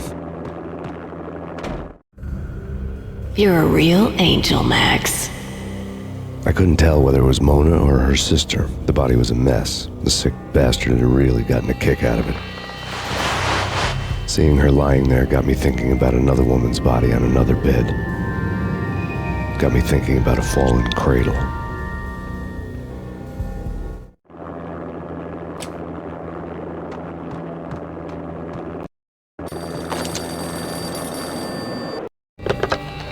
Max Payne. Talk to me. Alfred Woden. You've got company. An armed helicopter just landed on the manor grounds. You must hurry. The more the merrier. End of the road, Payne.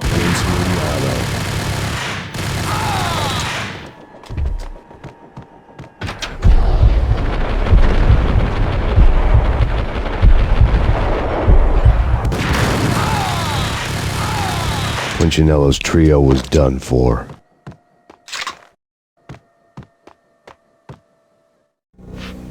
Outside my door. Hurry. It's coming for me. You gotta hurry. Please. I could hear Punchinello on the phone begging for help. He should have been saying his goodbyes. Punchinello was a pushover. The moment I stepped into the room, he folded like a deuce before a royal flush. No, wait. I was just doing what I was told. I couldn't refuse. She's someone high up. Government, maybe. I don't know. He was trying to buy more sand for his hourglass. I wasn't selling any. No, I told him nothing.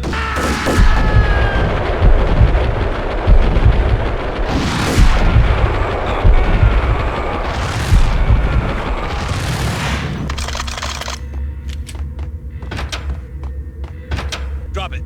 Don't move. Game over, Max Payne. I could tell when I was outgunned. It was time to take another beating. The mystery witch was a real barracuda. Trouble on dagger heels, a smoking assault rifle in her hand, and an army of killer suits behind her. How sweet. I get to kill two birds with one stone. Sooner or later, it was going to catch up with you.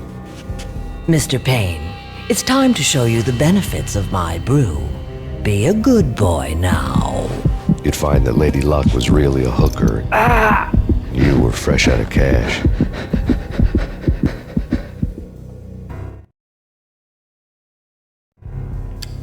Gentlemen, we're done here. Take me to Cold Steel. She had just given me an OD of Valkyr. I could feel green fire eating my brains. They turned to steam. They did a fade on me. I'd never had a chance. The witch had got me just as sure as if she put a gun to my head and pulled the trigger. The shadows rushed me, bruised mugshot faces hungry for revenge. They knew my weak spots and closed in for the kill.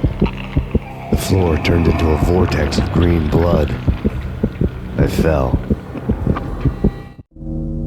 The flesh of fallen angels.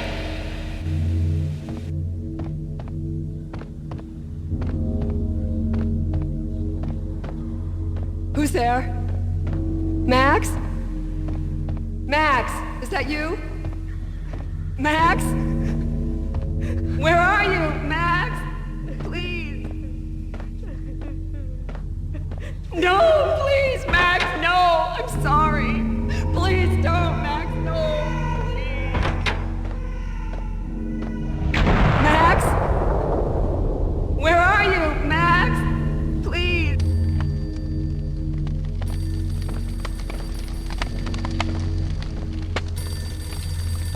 The letter was staring at me.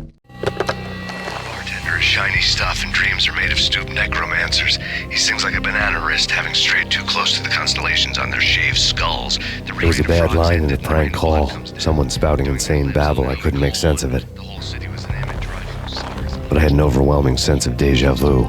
The caller's voice sounded oddly familiar.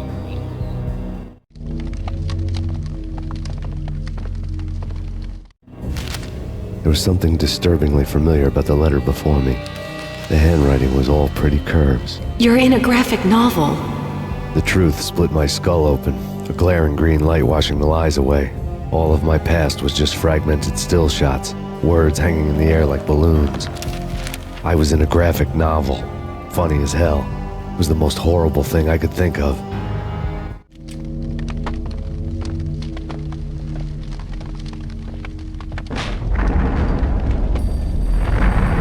The weird piece of paper looked dangerous.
Max, something happened at the office today.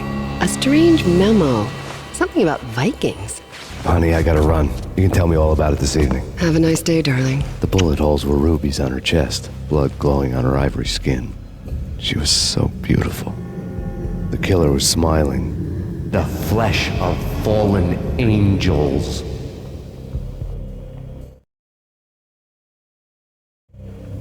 Slowly, the green nightmare faded, leaving dark stains on my soul that would never come off. I felt like flatlining. I was all shook up.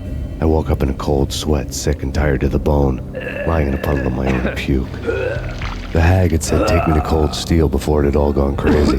It was a clue, the only one I had. It took me forever to crawl back to my feet and hit the road, but when I did, I drove straight to Cold Steel Foundry outside the city. There was a whole lot of action around the place for a freezing winter night. Trucks coming and going, men running. I had the drop on the mystery witch. She thought I was dead. I was on her blind side. I was going in.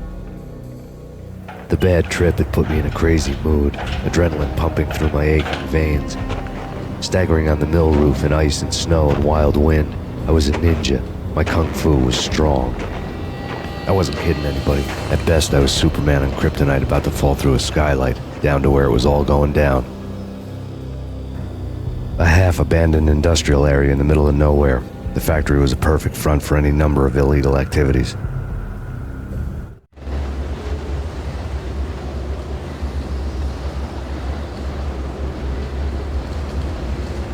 In the belly of the plant, molten metal boiled and bubbled like a witch's brew.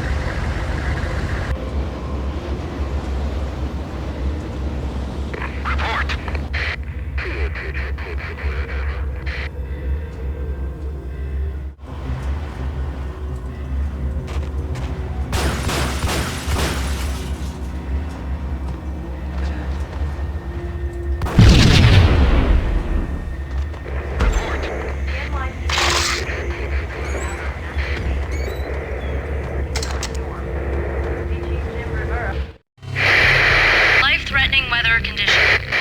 A record-breaking killer storm. In the city's history, vehicles stuck in snow. Heavy snowfall. Forecast shows severe weather is expected to continue. Out in the night, snow fell like confetti over the Devil's Parade. The storm was anything but over.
believe it. I bet they sleep with their rifles. I bet they've given them names. I guess. So, you don't have a name for your gun? Hello? Hell no. You do? Well, yeah, kind of. Hey, let's hear it. Well, I call it Dick Justice. Search and destroy.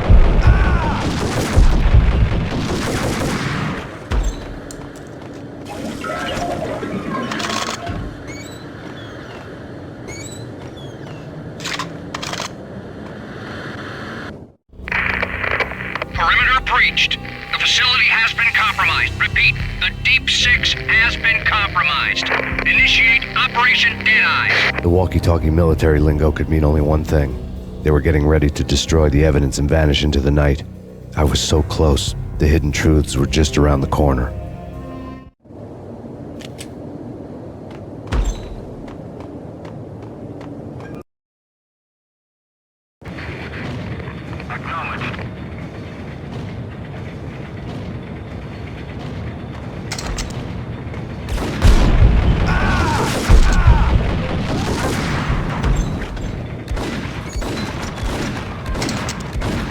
Folder on the table pulled the grim tail.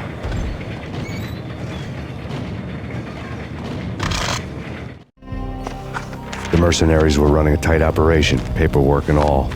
Merchandise missing again. A chemist had tried to smuggle it out for his own private party. Locked him up in cell B7 in D6's old test facility to wait for proper processing. I was close enough to hear the secrets, just beyond the next doorway.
The monitor showed me the way. Processing diagrams filled the control room screens, all but one. An elevator titled D6 on one of the screens, somewhere onwards, past rows of ovens, in the core of the plant.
I had taken on the role of the mythic detective, Bogart as Marlowe or as Sam Spade going after the Maltese Falcon to unravel all the mysteries.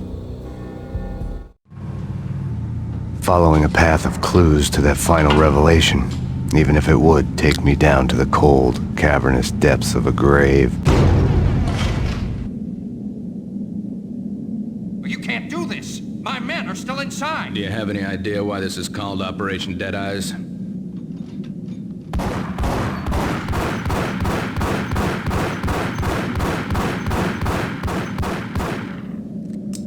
I think he's dead already. Let's do it.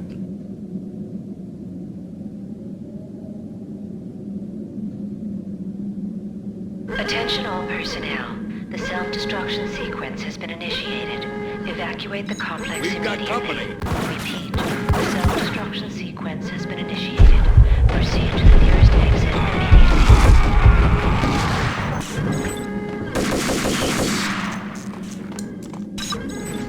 Abort! Abort!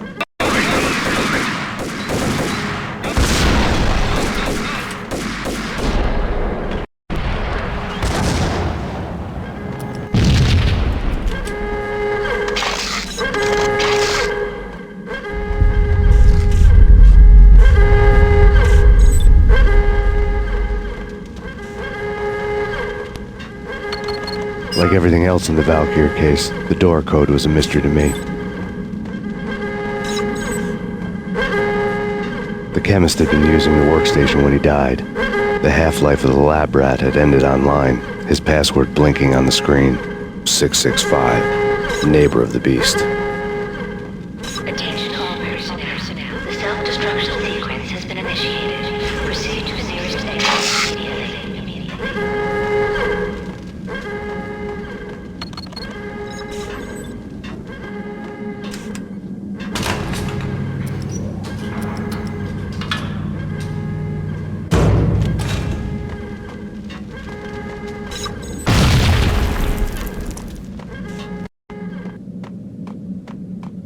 Hey! In here! Hey! Get me out of here! I'm innocent! There!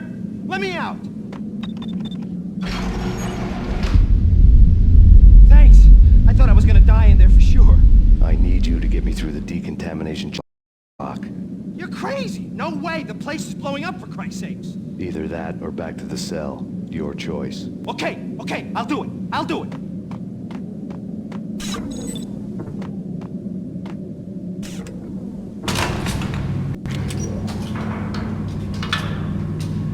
Attention all personnel. The self-destruction sequence has been initiated. Proceed to the nearest exit immediately. We're dead! We're dead!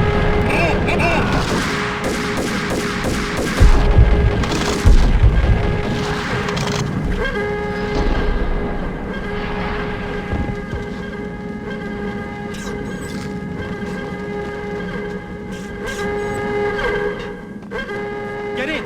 I'll punch you through! You did a bad thing. Bad. Decontamination confirmed.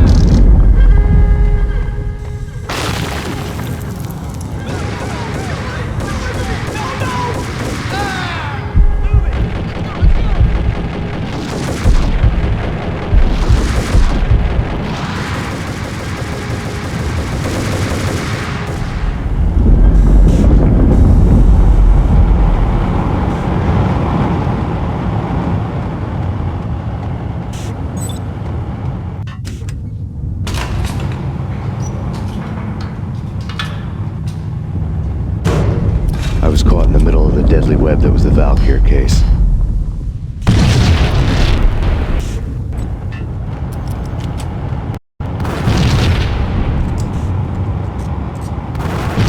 One of the lab terminals had the project logo on the screen.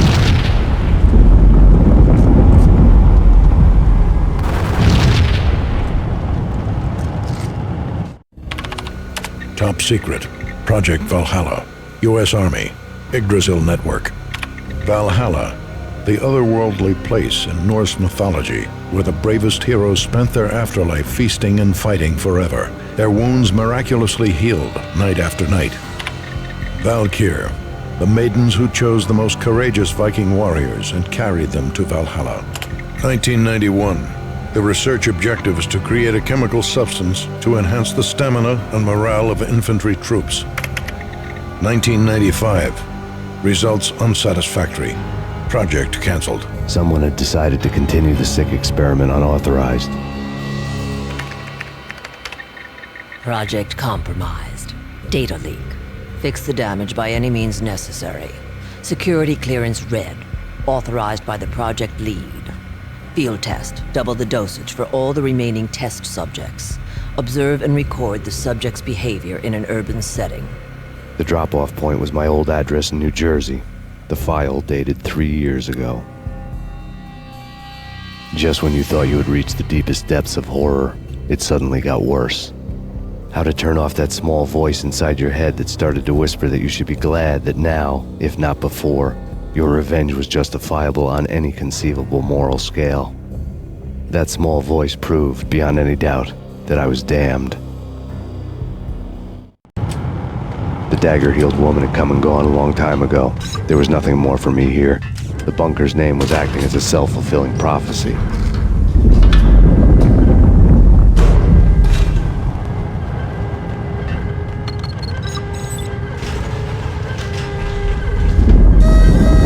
Decontamination.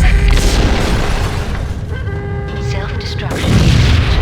3, 29, 28, 27, 26, 25, 24, 23, 22, 21, 19, 18, 17, 16, 15, 14, 13, 12,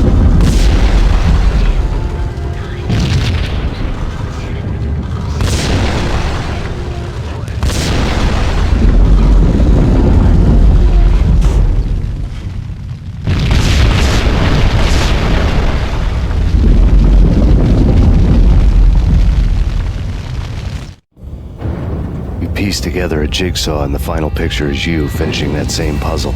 A mad, green-eyed killer standing behind you. An urban legend come true. The Project Valhalla test subjects had been the mad junkies who had murdered my loved ones. The rest was simple body count math. It all pointed to her. Ms. Valkyr. The factory went up in a fiery inferno behind me. All my leads were dead, turned to smoke and dust. I had lost my way. I hadn't slept in a million years.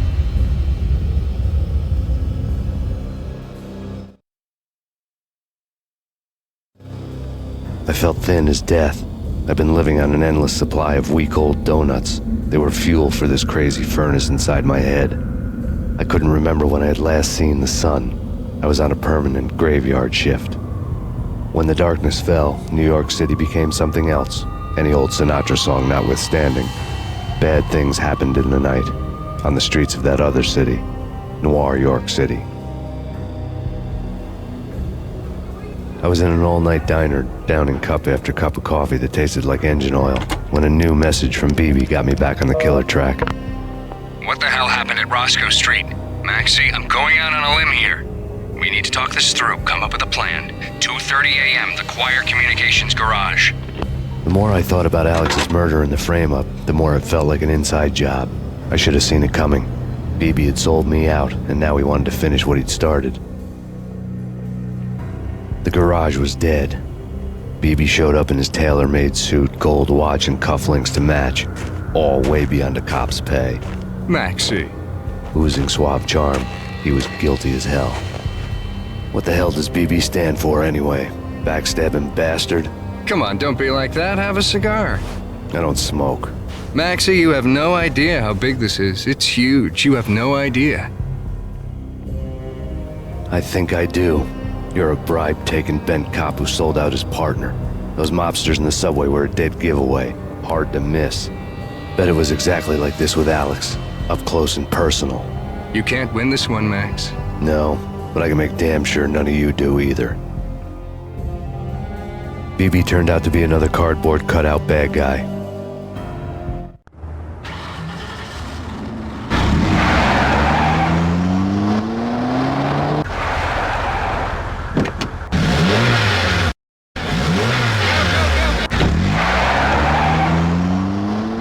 A bad cop on the take, a cowardly right-hand man fleeing from the scene, leaving his paid thugs to do his dirty work.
Fire at the Punchinello Manor in Westchester. The manor is the home of Angelo Punchinello, the alleged head of the Punchinello crime family. The police are now saying, contrary to their earlier statements, that Max Payne is still alive and at large. He continues his vendetta against the Mafia, of which this last act of arson is attributed to. I had no recollection of setting any fires, but I did remember the flames.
Payphone started to ring.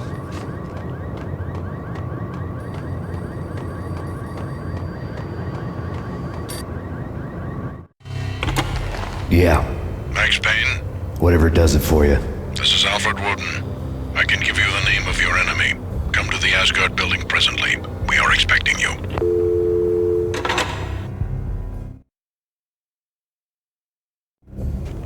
Woden was waiting for me on the steps of the old building.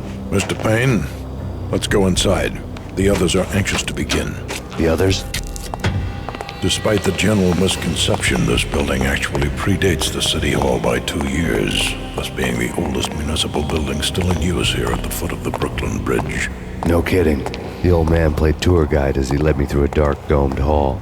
The answers I was after loomed large ahead. Mr. Payne, I would like to introduce you to my colleagues in what we call the Inner Circle. You've been watching too much X-Files. You have seen the files on Project Valhalla. We can fill the gaps, provide you with the information missing from those files. We were all involved in the early stages of the project during the Gulf War. What's the catch? We would very much like to blow this thing wide open, but our hands are tied. Her name is Nicole Horn. She was the key figure in Project Valhalla. When the funding was discontinued, she simply refused to quit. She knew exactly what she had in her hands. Nicole Horn is the president of Acer Corporation. She has more than half the city in her pocket. This must be kept under wraps. If you try to go public with this, we will deny any knowledge. We need you to take her out. Afterwards, we can protect you. Make all the charges go away.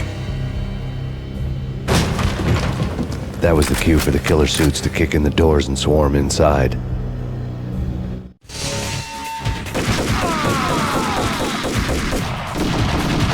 It was an impressive floor show, but I decided to leave early anyway. It was only a one-story fall. Lucky me.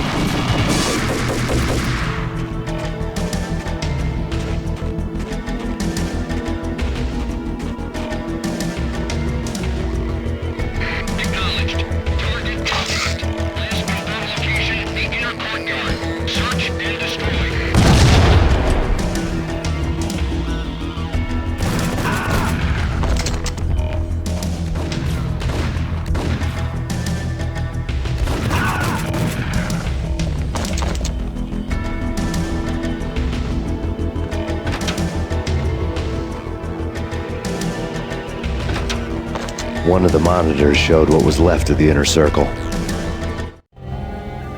On screen, the so-called corpse of Alfred Woden stood up, miraculously waking from his dirt nap, looking smug among his dead pals. In the land of the blind, the one-eyed man is king. I didn't know how he'd pulled it off, but it was a pretty slick way to get out of all his promises. Most of what he had said fit too well to be a load of crap. Cover me. I'm going in.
What is your answer to those saying that he is actually providing a service long overdue to the city? This crusade nonsense has gone too far. He's out of control. It must stop. He will be stopped.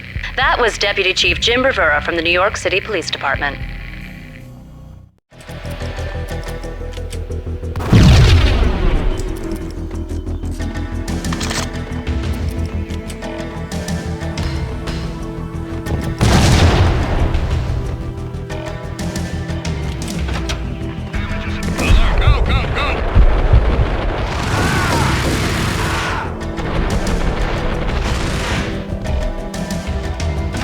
A videotape lay on the desk. Nicole Horn had blackmailed the inner circle into silence. The tape came with a curt extortion note on a piece of expensive paper. I remembered Candy Dawn taping her clients in action on the side, selling the tapes to the highest bidder. I was sure that kinky sex was nowhere near Alfred Woden's worst sin, but I had a feeling that when this was over, any collateral would come in handy. Woden had left me a present. Nothing seems to stop Acer Corporation's phenomenal victory march. Incredibly, the stocks are still rocketing. Worried experts already see a danger in the company's success. Some have gone as far as to say that Acer Corporation is about to become an even bigger monopoly than Microsoft ever was.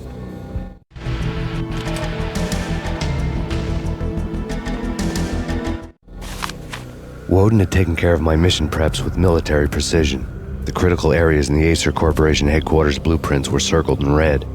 The president's office was at the top of the building, right below her penthouse suite. The elevators were controlled by a security computer, part of the mainframe located underground below the building. The high-rise was sealed as tight as a sci-fi fortress.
Sundance Kid.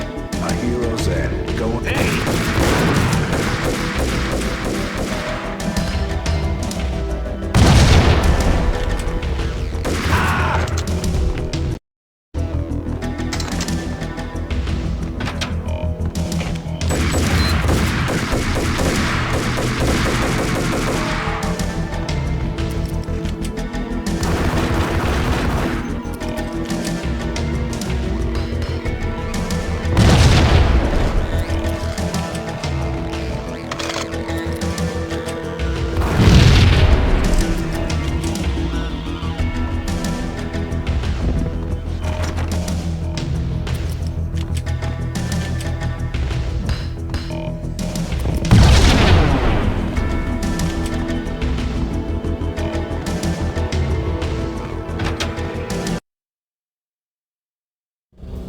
I had dreamed of revenge. Those dreams were always nightmares, of coming close and then failing. Now I was close. I had a name to guide me, Nicole Horn. I had nothing to lose.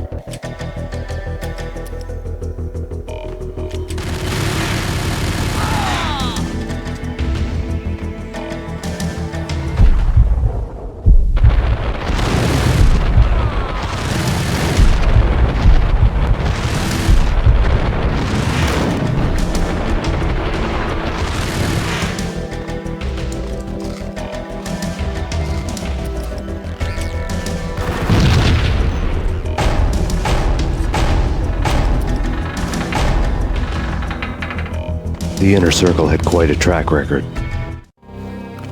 Project Valhalla had not been the only thing the Inner Circle had been involved in. There were rows of cabinets full of files. The Serpentine Secret Society went back a long way, always pulling strings from the shadows. I couldn't say I was sorry. Woden's move in some Byzantine power game had cut the Circle's membership roster to 1. The old man wanted me on cleanup duty. It was my mess too.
CIA?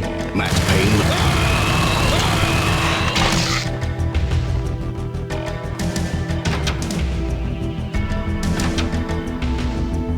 Take him down. Shoot to kill. Let's finish this.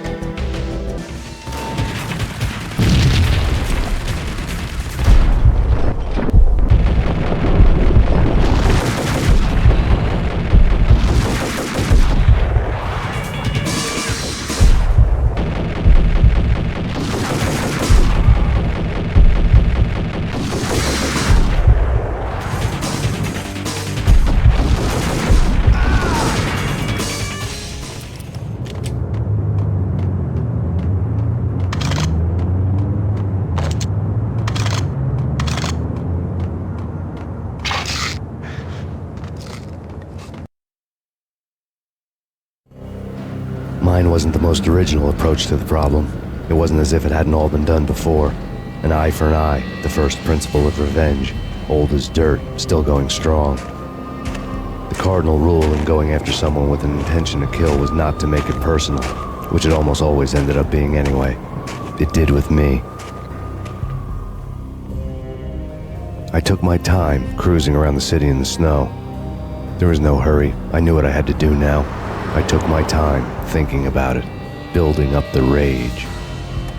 When I was ready, I parked the stolen wheels at the front entrance of the Acer Corporation headquarters. Got out, got in, got cracking. I had a bullet with Nicole Horn's name on it. I had 10,000 bullets with the Hag's name on them. She had ultra-high-tech security systems, enough mercenaries and weaponry to start World War III. There was no fear. New York disappeared behind a veil of snow. I had crossed the threshold. This was her domain, sleek and sexy and soulless, all glass and steel. A place of color-coded security key cards, metal detectors, and surveillance systems.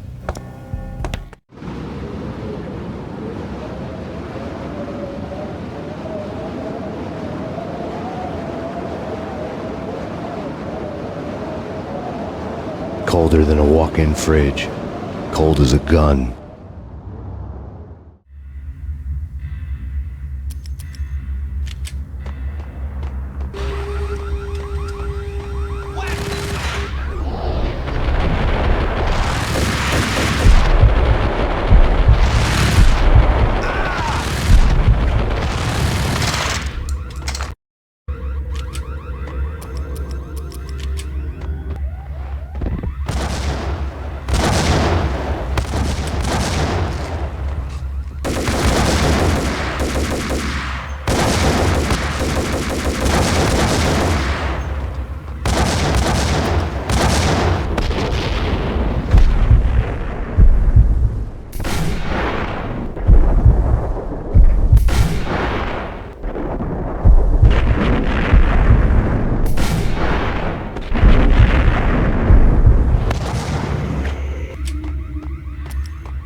looking good. Max, we gotta stop meeting like this. It will be a cold day in hell before I let a narc cop stop me. Miss Sachs, do your job. Relax, Max. You're a nice guy. I don't kill nice guys. You're not bad yourself. It was different when Horn wanted Punchinello dead, to cut her ties to the Mafia. He deserved to die. The same goes with her. She's the bad guy here. Her sister was whispering to her in my favor. I knew the appetites of ghosts intimately. They hungered for revenge. No! A gunshot boomed and she fell down in slow motion. She was a nice girl, not really a stone-cold killer. And now she was stone-cold dead. Like religious fanatics or loyal samurai, Horn's private army was coming at me. Terminate.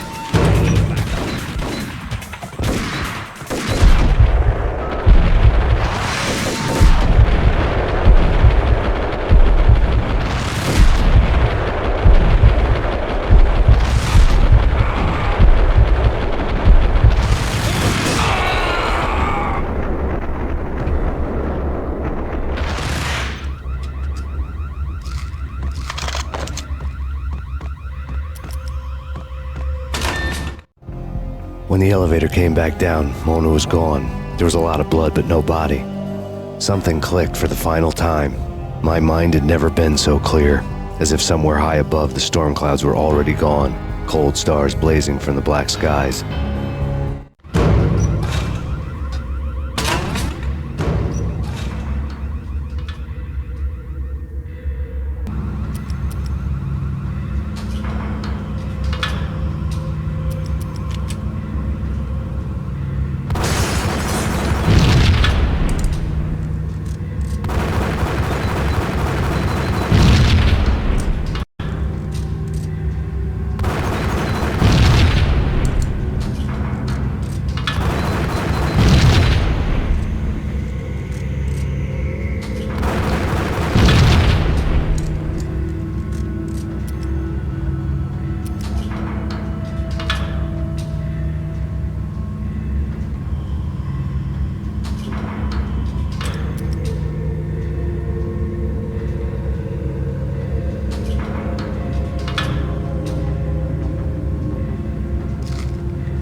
Movies, and I'm talking about the coolest of the cool. It always seems like time slows down in the middle of the action. You know, you can see the bullets flying through the air, the hero dodging in slow motion.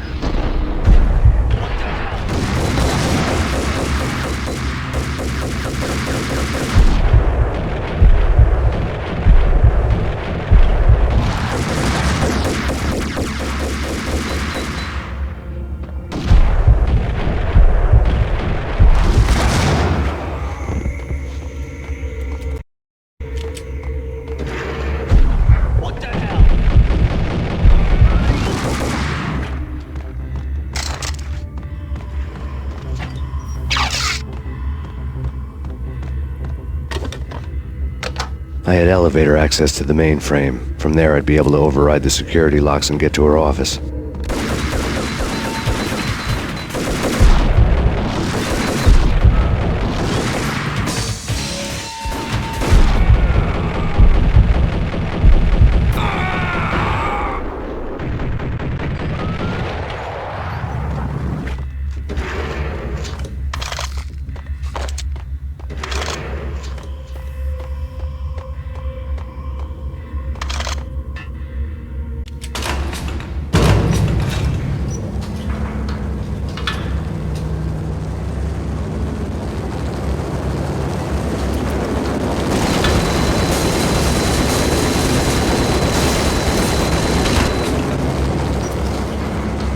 The unmarked chopper was Horn's pet guardian, inhuman and flawless. It was stalking me. Stereotype. I'm not a cold-blooded killer.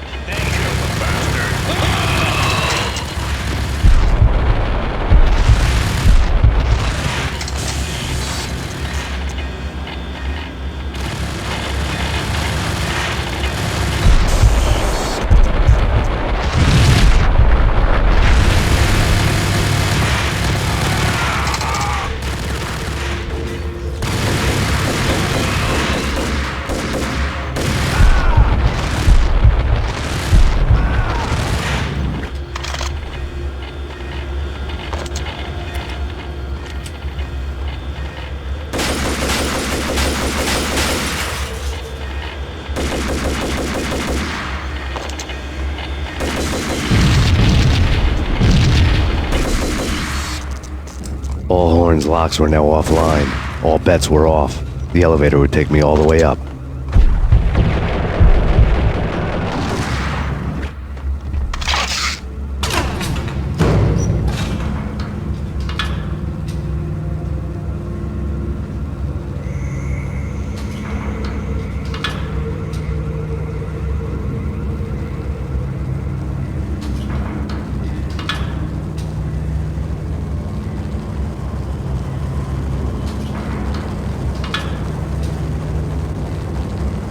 Seen from this height, the night seemed to stretch on to eternity.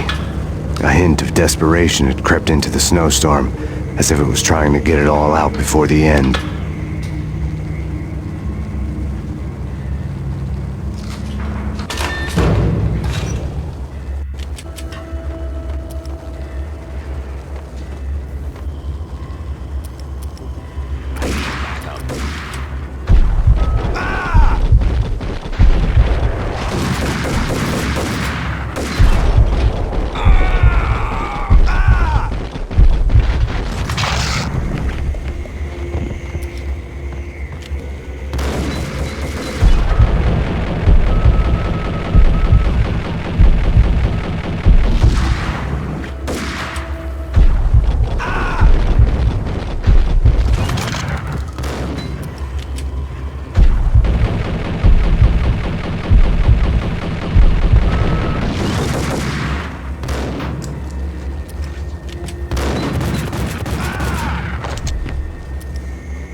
Horn's personal computer was on.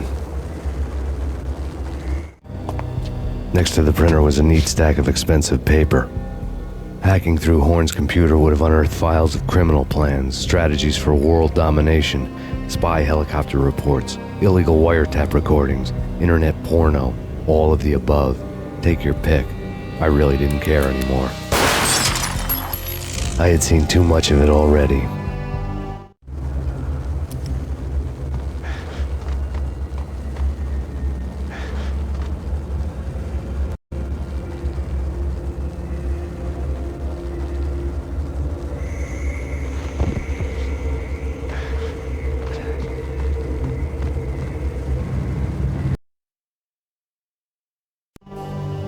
Valkyr had been meant to be a white-winged maiden that would lift you to a warrior's heaven, but it turned out to be a one-way demon ride to hell.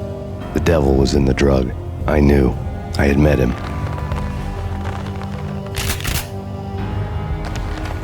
And now I was gonna kill her, the queen of the underworld who had tried to lift herself a bit closer to heaven with her drug money. No begging, no bribes. She knew better. Honor among killers. We who were about to die. Both of us knew how this would end, in pain and suffering. All this because your wife stuck her nose into things that were none of her business.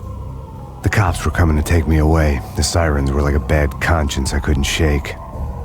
It's ridiculous you've made it this far. You won't be alive when they get here. Stop him!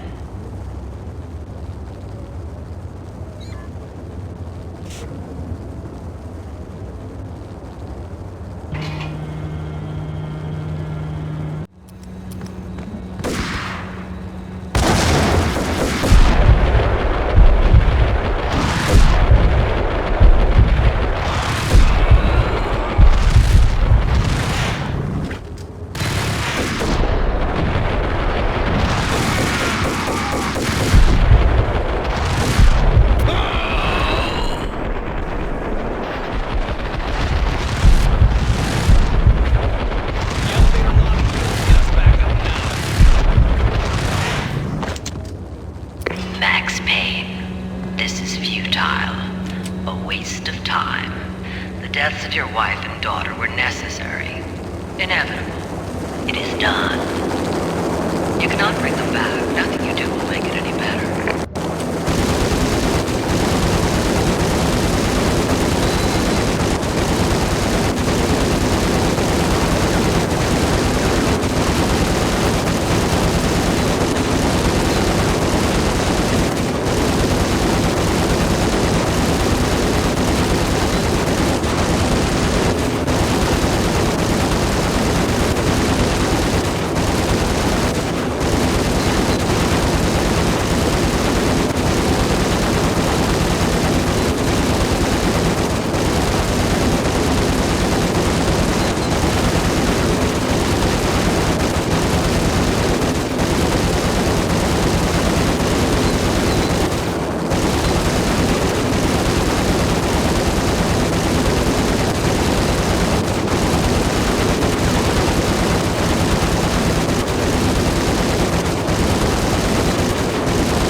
You are fighting a losing battle.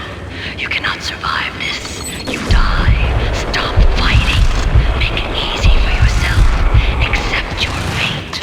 You will die here.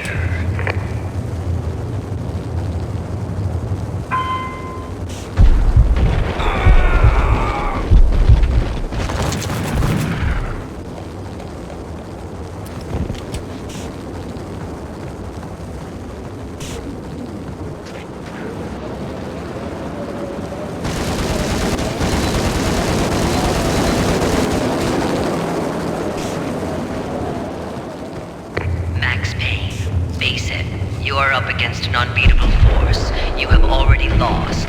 You have lost. Only death will set you free from your pain. Accept it. Surrender. Give up.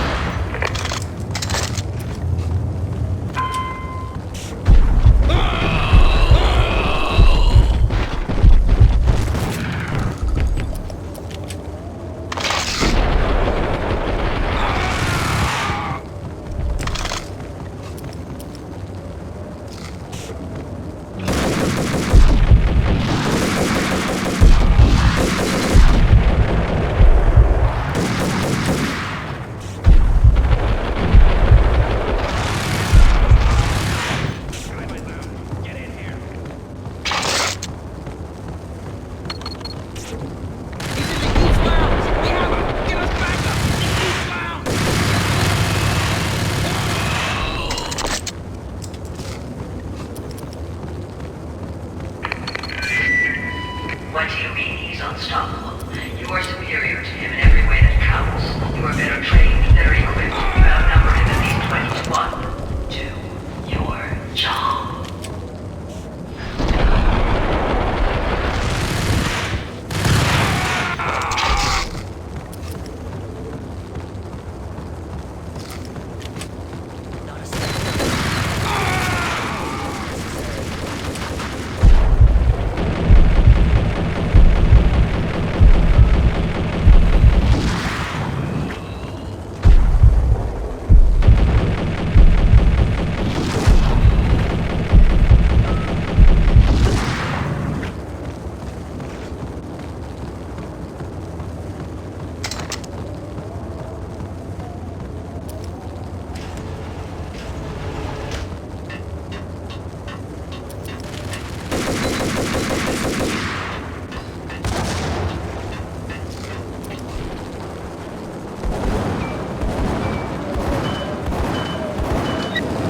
Roger that.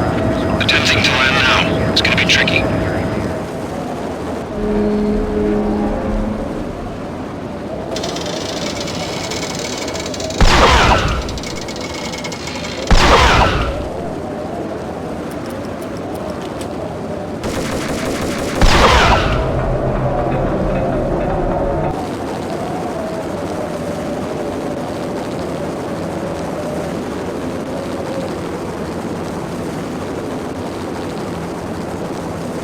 He's on board. We're out of here as soon as the wind dies down. Don't like the look of that mast.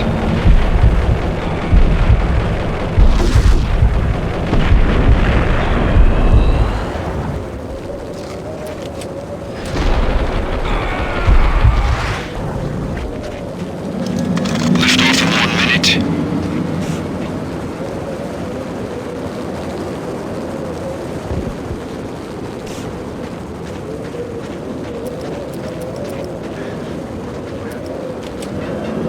Lift off in 4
gunshot was an exclamation mark to everything that had led to this point.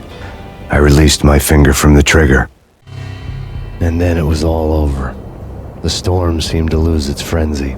The ragged clouds gave way to the stars above. Max Payne, this is Deputy Chief Jim Bravura from the NYPD. We've got the building surrounded. Throw down your weapons and lie down with your hands behind your head. A bit closer to heaven.